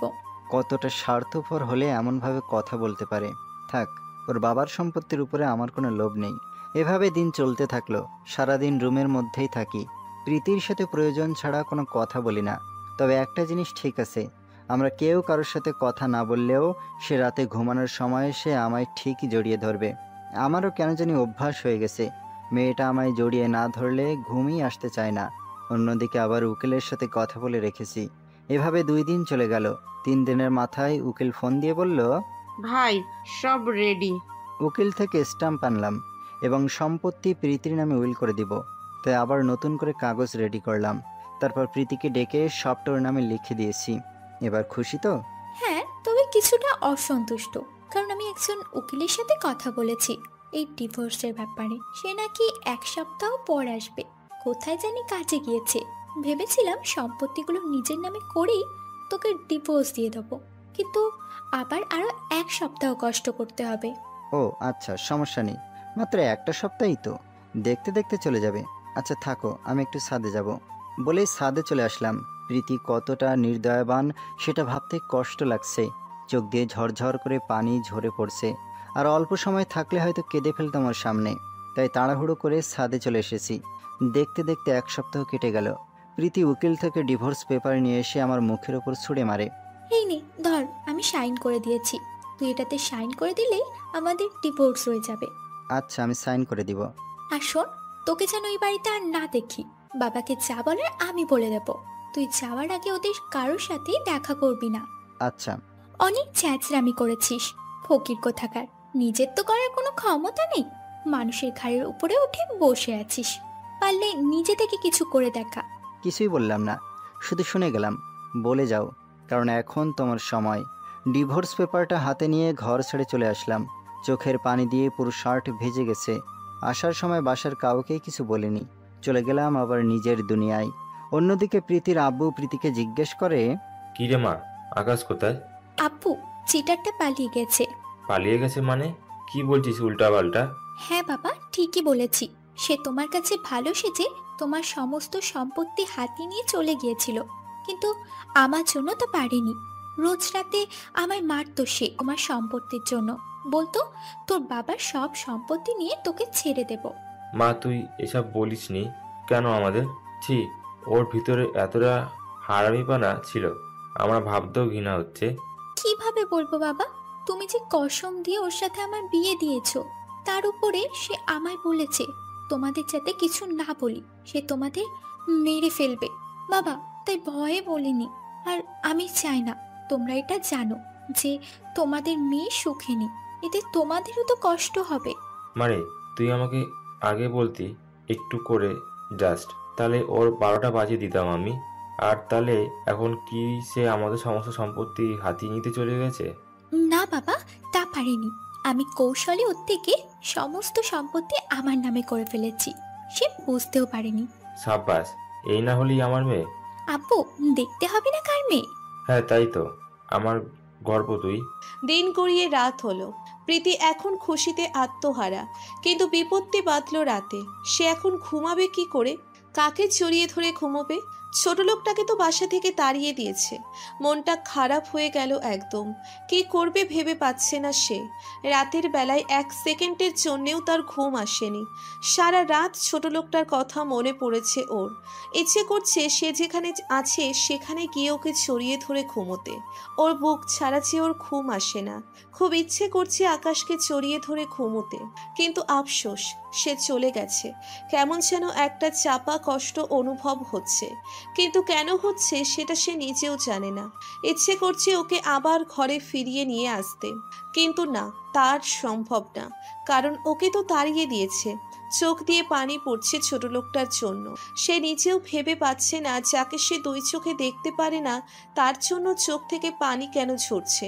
তবে একটা জিনিস এই বারবার চোখের সামনে ভেসে আসছে, যে সে আকাশকে জড়িয়ে ধরে ওর বুকের মধ্যে মাথা গুঁজে দিয়ে শুয়ে থাকাটাকে। রাতটা অর্ঘুমা কেটে যায়। সকালবেলা উঠে সবাই মিলে একসাথে নাস্তা করতে বসে। প্রীতির আব্বু টিভিটা ছেড়ে দেয় সকাল 10টার খবর দেখার জন্য। নাস্তা করছে আর টিভিতে খবর দেখছে। এমন সময় টিভির স্ক্রিনে একটা ছবি ভেসে আসে, যেটা দেখে বাসার সবাই থ হয়ে যায়। নিউজ প্রেজেন্টার বলে, আজ বিকাল ৩টায় রাষ্ট্রপতি নিজে আকাশ নামক একজন জনক ব্যক্তিকে অভিনন্দন জানাবেন, যিনি আবার দেশের গভর্নমেন্টকে লিগ্যাল প্রসেসে আর্মস তৈরি করে দিবেন, যা তিনি আগেও করেছিলেন দেশের কল্যাণের জন্য। তবে তিনি মাঝে এই সব ছেড়ে দিয়েছিলেন কোনো এক কারণে। তিনি আবার সরকারের সাথে চুক্তিবদ্ধ হয়েছেন, যাতে করে অন্য দেশের কাছে মাথা নত না করতে হয় আমাদের দেশের সরকারকে। সরকার তার সম্মানার্থে 200 মিলিয়ন টাকা উপহার দিবেন। স্যালুট জানাই আকাশ মাহমুদকে, দেশের জন্য হয়ে কাজ করবেন এমন সন্তান সবার ঘরে ঘরে জন্ম সেই প্রত্যাশাই করছে। প্রীতির বাবা তো কপালে হাত দিয়ে ফেলে এমন নিউজ শুনে। প্রীতির চোখও বড় বড় হয়ে যায়। তার মানে সে ঠিক কথাই বলেছিল। আমার বাবার মতো 100টা প্রতিষ্ঠান সে দাঁড় করাতে পারবে। তার এমন ক্ষমতা আছে? সমস্ত নিউজ চ্যানেলে একই খবর প্রচার হচ্ছে। প্রীতির যেন বিশ্বাসই হচ্ছে না। একটু আগে নিউজ প্রেজেন্টার যা বলল তার কাছে সমস্তটাই স্বপ্ন মনে হচ্ছে। অন্যদিকে প্রীতির বাবার যেন কোনো দিকেই হিসেব মিলছে না। আকাশের এত কিছু থাকার পরও সে আমার সম্পত্তি লোভ করলো কেন? আর তার তো কোনো কিছুরই অভাব নেই। কথাটা যেন হজম হচ্ছে না।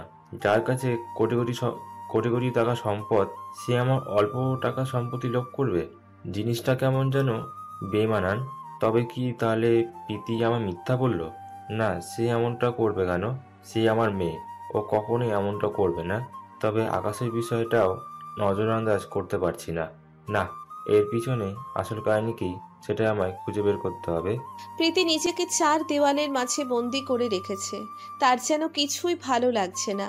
কেমন যেন ঘোলাটে হয়ে গেছে সমস্ত কিছু। পিছনে কি ঘটেছে তার যেন কিছু মাথাতেই কাজ করছে না। ঠিক করেছে কি ভুল তার কাছে উত্তর জানা নেই। 3টে বাজতে চলেছে। দেশের গণ্যমান্য ব্যক্তিরা সবাই একটা মজলিসে একত্র হয়। বাংলাদেশ বর্ডার গার্ড হতে শুরু করে প্রশাসনিক আরো অনেক সিনিয়র কর্মকর্তারা সেখানে রয়েছে।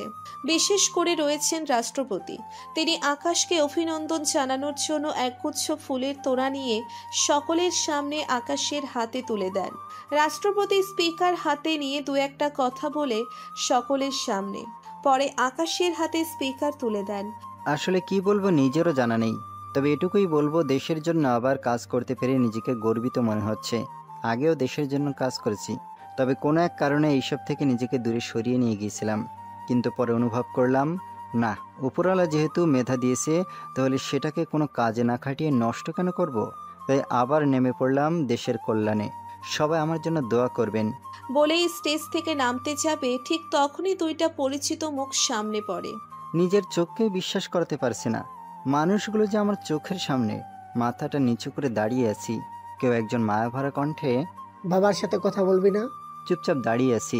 কোনো কথা বের হচ্ছে না মুখ দিয়ে। চোখের পানিগুলোই আমার সর্বসময়ের সঙ্গী। চোখের কোণ বেয়ে পানি বের হচ্ছে। বাবা, আমায় মাফ করে দে। বলেই সকলের সামনে আকাশের পায়ে পড়ে যেতে নিলে আকাশ তার বাবাকে ধরে ফেলে। বাবা, কি করছো তুমি এসব? সন্তানের কাছ থেকে পিতা ক্ষমা চাইবে, এর থেকে জঘন্য কাজ আর কি হতে পারে? মাফ চাওয়া ছাড়া যে আমার আর কোনো উপায় নেই। তোকে যে ভুল বুঝে ঘর থেকে বের করে দিয়েছিলাম। গতকাল যখন নিউজ দেখে জানতে পারি যে তুই দেশের জন্য এই কাজ করতি, তখন বিশ্বাস কর কলিজাটা খুশিতে চওড়া হয়ে যায়। যে আমার ছেলে কখনোই খারাপ কাজ করেনি, সে সবসময় ভালোর সাথে ছিল। তোর কাজকর্ম আমাকে চোখে আঙুল দিয়ে দেখিয়ে দিয়েছে যে তুই কোনো ভুল করিসনি। বলছিলাম আমি, যে তোর পুরো কথা না শুনে সেদিন রিয়েক্ট করে ফেলেছিলাম। বাবা, বাদ দাও সব কথা। এমন সময় রাষ্ট্রপতি ওদের দিকে এগিয়ে আসে। আরে হামিদ সাহেব, আপনি এখানে? হ্যাঁ, ছেলের সম্মাননা দেখতে এসেছিলাম।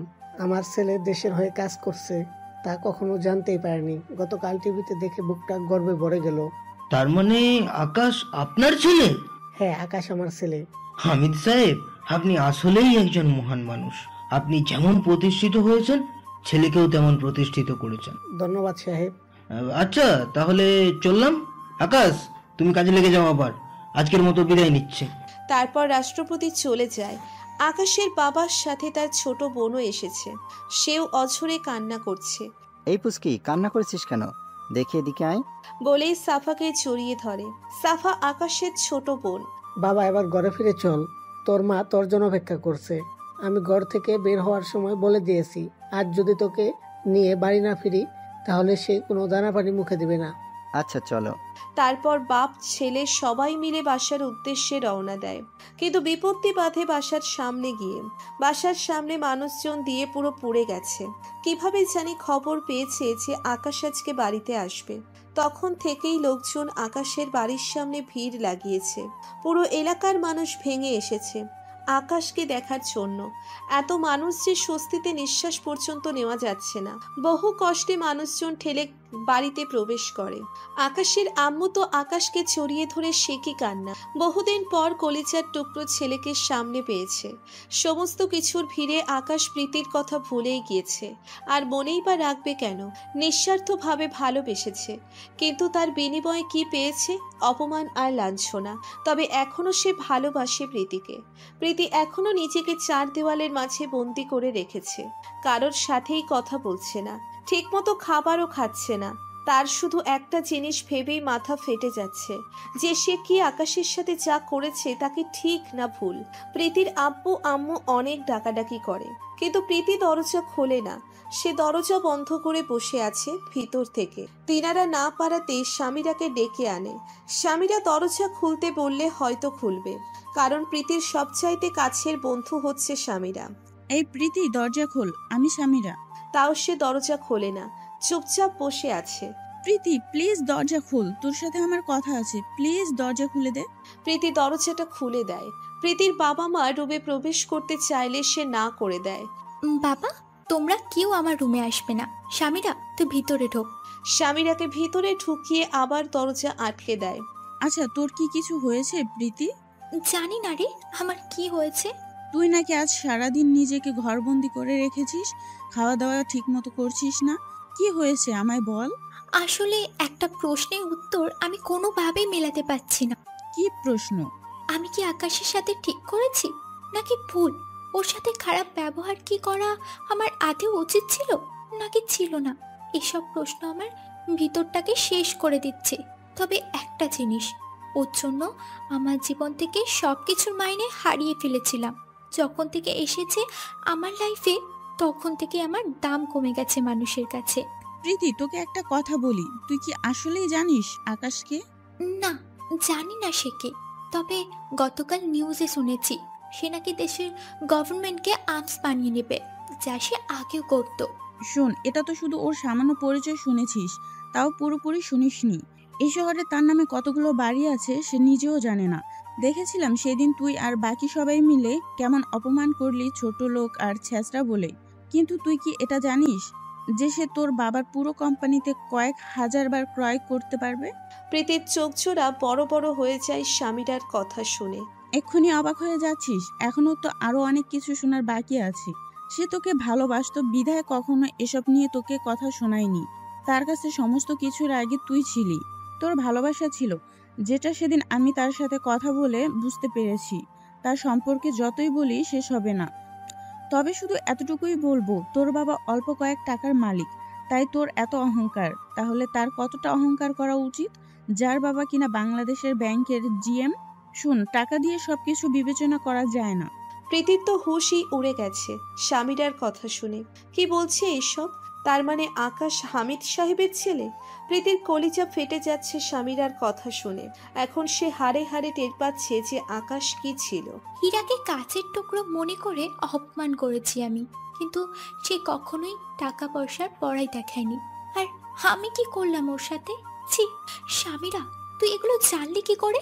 কারণ আমি শাখার বান্ধবী, যে কিনা আকাশের ছোট বোন। ওর পরিবার সম্পর্কে আমি জানি না এমন কিছু নাই।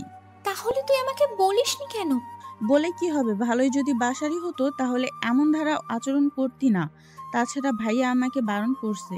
প্রীতি তো শব্দ করে কান্না করে দেয়। আচ্ছা হয়েছে, এখন আর কেঁদে কোনো ফায়দা নাই। উঠে গিয়ে ফ্রেশ হয়ে নে, তারপর খেয়ে নিস। আমি চললাম, অনেকটা সময় হয়েছে আমি এসেছি, যাওয়ার দরকার এখন আমার। স্বামীরা চলে যায়। প্রীতি মুখে পানির ছিটা দিয়ে রুম থেকে বের হয়ে আসে। রুম থেকে বের হয়ে এসে দেখে তার বাবা সামনে দাঁড়িয়ে আছে। তিনি কোনো কথা ছাড়াই ঠাস করে প্রীতির গালের মধ্যে সজোরে একটা থাপ্পড় বসিয়ে দেয়। প্রীতি গালে হাত দিয়ে অবাক দৃষ্টিতে তাকিয়ে আছে ওর বাবার দিকে।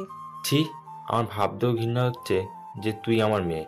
আমি তোর আর সামরিয়ার কথা শুনে ফেলেছি। আমি শিওর যে আকাশ কিছুই করেনি, তুই কিছু একটা করেছিস যার ফলে সে চলে গিয়েছে। কি করেছিস সত্যি করে বল, না হয় কিন্তু ভুল যাব যে তুই আমার মেয়ে। বাবা, তুমি ঠিকই ধরেছ, আকাশের কোনো দোষ নেই, সবটা আমি করেছি। কারণ ওকে কেন জানি না আমার সহ্য হতো না, ওর জন্য সবার কাছে আমি ছোট হয়ে যাচ্ছিলাম দিন দিন। তোমরা ওকে আমার থেকে বেশি গুরুত্ব দিচ্ছিলে। যেখানে তোমার সম্পত্তি আমার পাওয়ার কথা, সেখানে তুমি তার নামে করে দিয়েছো। এসব আমি মানতে পারছিলাম না, তাই ওকে ডিভোর্স দিয়ে সমস্ত কিছু নিজের নামে করিয়ে নিয়েছি।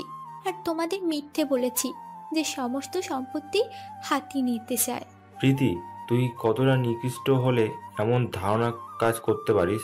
তোকে তো নিজের মেয়ে ভাবতেও আমার ঘৃণা হচ্ছে। যেই ছেলে চাইলে আমাদের থেকে আরো বহু উচ্চ ফ্যামিলির মেয়ে বিয়ে করতে পারতো, সে তা না করে শুধু আমার কথায় তোকে বিয়ে করতে রাজি হয়ে গেছে। সেই ছেলের সাথে তুই এমন ধারা আচরণ করলি। আরে ওর কথা না হয় বাদ দিলাম, কিন্তু ওর বাবা যে একটা ভালো নাম ডাকা আছে, যে বাংলাদেশের ব্যাংকে জিএম, তোর বাবার তো সেটাও নাই। তুই এমন একটা সোনার টুকরো ছেলে ঠুকরে দিলি। শুনে রাখ, তোকে একটা কথা বলে রাখি, তোর কপালে সুখ নেই, তোর অনেক পস্তাতে হবে তোর কৃতকর্মের জন্য। আর আজ থেকে আমি ভুলে যাব যে প্রীতি নামক কোনো মেয়ে ছিল আমার। তিনি এটা বলেই প্রীতির রুম থেকে বের হয়ে আসে। হাউমাউ করে কান্না করে দেয় প্রীতি ওর বাবার কথা শুনে, কিন্তু তার ভিতরটা কেমন যেন হয়ে আছে। সবাই ওর থেকে আকাশকে বেশি পাত্তা দিচ্ছিল, তাই সে এমন ধারা কর্মকাণ্ড করে ফেলেছে। আবার ভিতরে এটাও কাজ করছে যে এত টাকা পয়সার মালিক হওয়ার পরও কখনো তা নিয়ে বড়াই করেনি। আল্লাহ, এখন কি করব আমি? আমার যে কোনো কিছু মাথা কাজ করছে না। তবে আমি সবার উপরে থাকবো, আমার থেকে বেশি গুরুত্ব কেউই নিতে পারবে না। সেই জন্যই তো এমনটা করেছি। সারা দিন কোনো খাওয়া দাওয়া নাই, চার দেওয়ালের মাঝে নিজেকে বন্দি করে রেখেছে। বিছানায় শুয়ে এপাশ ওপাশ করছে, কিন্তু ঘুম আসছে না। চোখ থেকে ঘুম নামক শব্দটা যেন উধাও হয়ে গিয়েছে। তখনই তার চোখের সামনে ভেসে ওঠে যে সে আকাশকে জড়িয়ে ধরে ওর বুকের মধ্যে মাথা গুজে দিয়ে শুয়ে আছে। তার খুব ইচ্ছে করছে আকাশকে জড়িয়ে ধরে ঘুমে যেতে। কখন যে লোকটাকে জড়িয়ে ধরার মতো বদঅভ্যেস হয়ে গিয়েছে সে নিজেও জানে না। একা ঘুমাতে ভয় করত, কিন্তু সেই ভয় কখন যে ওকে জড়িয়ে ধরায় কনভার্ট হয়ে গিয়েছে তা নিজেরও অজানা। চোখের কোণ বেয়ে পানি বেয়ে পড়ছে। নিজেকে নিজেই প্রশ্ন করলাম, আচ্ছা লোকটাকে কি আমার চাই? ওকে ছাড়া যে আমার কোনো কিছুতে শান্তি পাচ্ছি না, তার মানে ওকে চাই আমার। হ্যাঁ, আমি কাল সকালেই ওর কাছে ফিরে যাব, কিন্তু সে কি আমায় মেনে নেবে? আবার কি সেই আখের মতো করে ভালোবাসবে? কলিজাটা ছিঁড়ে যাচ্ছে একদম তার জন্য। যত যাই হোক, এবার আর মানুষটাকে কষ্ট দিব না, মানুষটাকে নিজের করে আগলে রাখবো। মানুষটার বুকের মধ্যেই যে আমার শেষ ঠিকানা। মরে গেলেও মানুষটার বুকের মধ্যেই মাথা রেখে মরতে চাই আমি। এসব ভাবতে ভাবতে কখন সে ভোর হয়ে গিয়েছে সে নিজেও জানে না। না, আর ঘুমাবে না। উঠে গিয়ে অজু করে নেয়। তারপরে সে সোজা জায়নামাজ নিয়ে রবের হাজিরা দিতে বসে যায়। নামাজ শেষ করে খোদার কাছে একটাই আবদার করে, আল্লাহ, আকাশকে তুমি আমার কাছে ফিরিয়ে দাও। লোকটাকে যে নিজের অজান্তে ভালোবেসে ফেলেছি। তারপর রেডি হয়ে নেয়। একটা কাগজে ছোট্ট করে দুটি শব্দের একটি ওয়ার্ড লিখে ডাইনিং টেবিলের উপরে রেখে সে ঘর থেকে বের হয়ে পড়ে। স্বামীটাকে ফোন দিয়ে সাথে নিয়ে নেয়।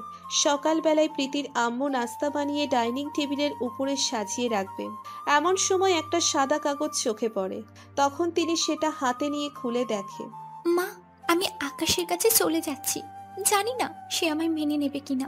যদি মেনে নেয় তাহলে ওর সাথেই ঘরে ফিরবো, আর যদি মেনে না নেয় তাহলে এই মুখ আর কখনো কাউকে দেখাবো না, দৌড়ে কোথাও চলে যাব। এমন কিছু দেখতে পেয়ে প্রীতির আম্মু দৌড়ে গিয়ে প্রীতির আব্বুকে কাগজটা দেখায়।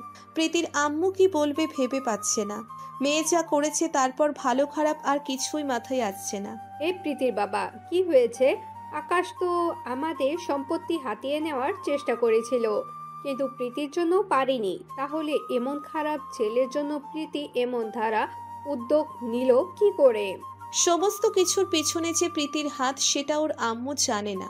আকাশকে খারাপ বলো না, ওর নামে বাজে কথা বললেও পাপ হবে। এসব কিছুর পিছনে আমার মেয়ের হাত ছিল, আকাশের কোনো দোষ নেই। মানে কি বলছো এসব? হ্যাঁ, ঠিকই বলছি। তারপর সমস্তটা বলে। প্রীতির সম্পর্কে এমন কিছু শুনতে পাবে তিনি কখনো কল্পনাও করেনি। কিন্তু এখন মেয়ে যে ওর কাছে চলে গিয়েছে, সে যদি মেনে না নেয় তাহলে তো মেয়ের উল্টো পাল্টা কিছু করে বসবে। জানি না আমি কিছু তোমার মেয়ের ব্যাপারে, তবে এতটুকু জানি তোমার মেয়ের শিক্ষা হওয়া উচিত। অন্যদিকে আকাশেরও রাতে ঘুম হয়নি। সে মেয়েটাকে নিজের জীবনের থেকেও বেশি ভালোবেসে ফেলেছে, কিন্তু মেয়েটা তার ভালোবাসার মূল্য এভাবে দিয়েছে সেটা ভাবতেই তার কলিজা ফেটে যাচ্ছে। না, আর ভালোবাসবো না আমি তোমাকে প্রীতি। যতটা ভালোবাসতাম এখন তার থেকে কয়েক গুণ বেশি ঘৃণা করব। আকাশের পরিবারের সবাই মিলে একত্রে নাস্তা করতে বসে সকালবেলায় এমন সময় কেউ একজন কলিং বেল বাজায়। সাফা, একটু দেখো তো কে এসেছে। আচ্ছা আম্মু, দেখছি। সে দরজা খুলে দেখতে পায় একটা মেয়ে দাঁড়িয়ে আছে। এই যে, কে আপনি? প্লিজ আকাশকে একটু ডেকে দাও, আমি ওর সাথে কথা বলবো। সাফা, কে এসেছে?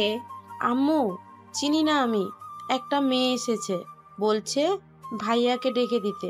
ওকে, দাঁড়াও আম্মু, আমি দেখছি কে আবার এত সকাল সকাল আমার খোঁজ করতে এসেছে। সে দরজার কাছে গিয়ে প্রীতিকে দেখতে পায়। প্রীতিকে দেখে তো তার চোখ জোড়া কপালে উঠে গিয়েছে। এই মেয়ে এখানে কেন? ভাইয়া, কে এই মেয়ে? চিনি না আমি। কে এই মেয়ে? ওকে চলে যেতে বলো।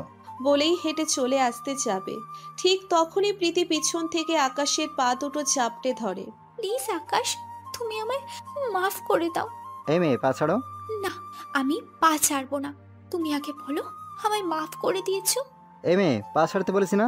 বলে ঝটকা দিয়ে প্রীতি থেকে পা ছাড়িয়ে নিয়ে, কি সমস্যা তোর? হ্যাঁ, এখানে কেন এসেছিস? এত অপমান করার পরেও কি মন ভরেনি? না আরো বাকি আছে অপমান করা? প্লিজ আমায় ভুল বোঝো না, আমি আমার ভুল বুঝতে পেরেছি, আমি তার জন্য অনুতপ্ত। রাখ তোর অনুতপ্ত তোর কাছে, তোর মতো মেয়ের দরকার নেই আমার। আকাশ, কিরে, কি হয়েছে? কে এই মেয়ে? বলেই আকাশের আম্মু ডাইনিং টেবিল ছেড়ে উঠে আসে। আম্মু হবে কেউ, প্লিজ ওকে চলে যেতে বলো, না আমি কিন্তু এখান থেকে ঘাড় ধাক্কা দিয়ে ঘর থেকে বের করে দেব। আরে বাবা, তুই এত রাখছিস কেন? এই মেয়ে, কে তুমি? আমি আপনার ছেলের বউ। কি? হ্যাঁ, আমি আপনার ছেলের বউ। সে আমার উপরে রাগ করে আমায় ফেলে রেখে এসেছে। আম্মু প্লিজ, আপনারা আমায় ফিরিয়ে দেবেন না। আকাশ, ও যা বলছে তা কি ঠিক? হ্যাঁ আম্মু, কিন্তু ওর মতো অহংকারী মেয়ের চেহারাও আমি দেখতে চাই না। সে আমায় ডিভোর্স দিয়ে ঘর থেকে বের করে দিয়েছে। তুই বিয়ে করেছিস তাও জানি না, তার উপরে নতুন বউ বাড়িতে এসেছে আর তুই তাকে তাড়িয়ে দিচ্ছিস?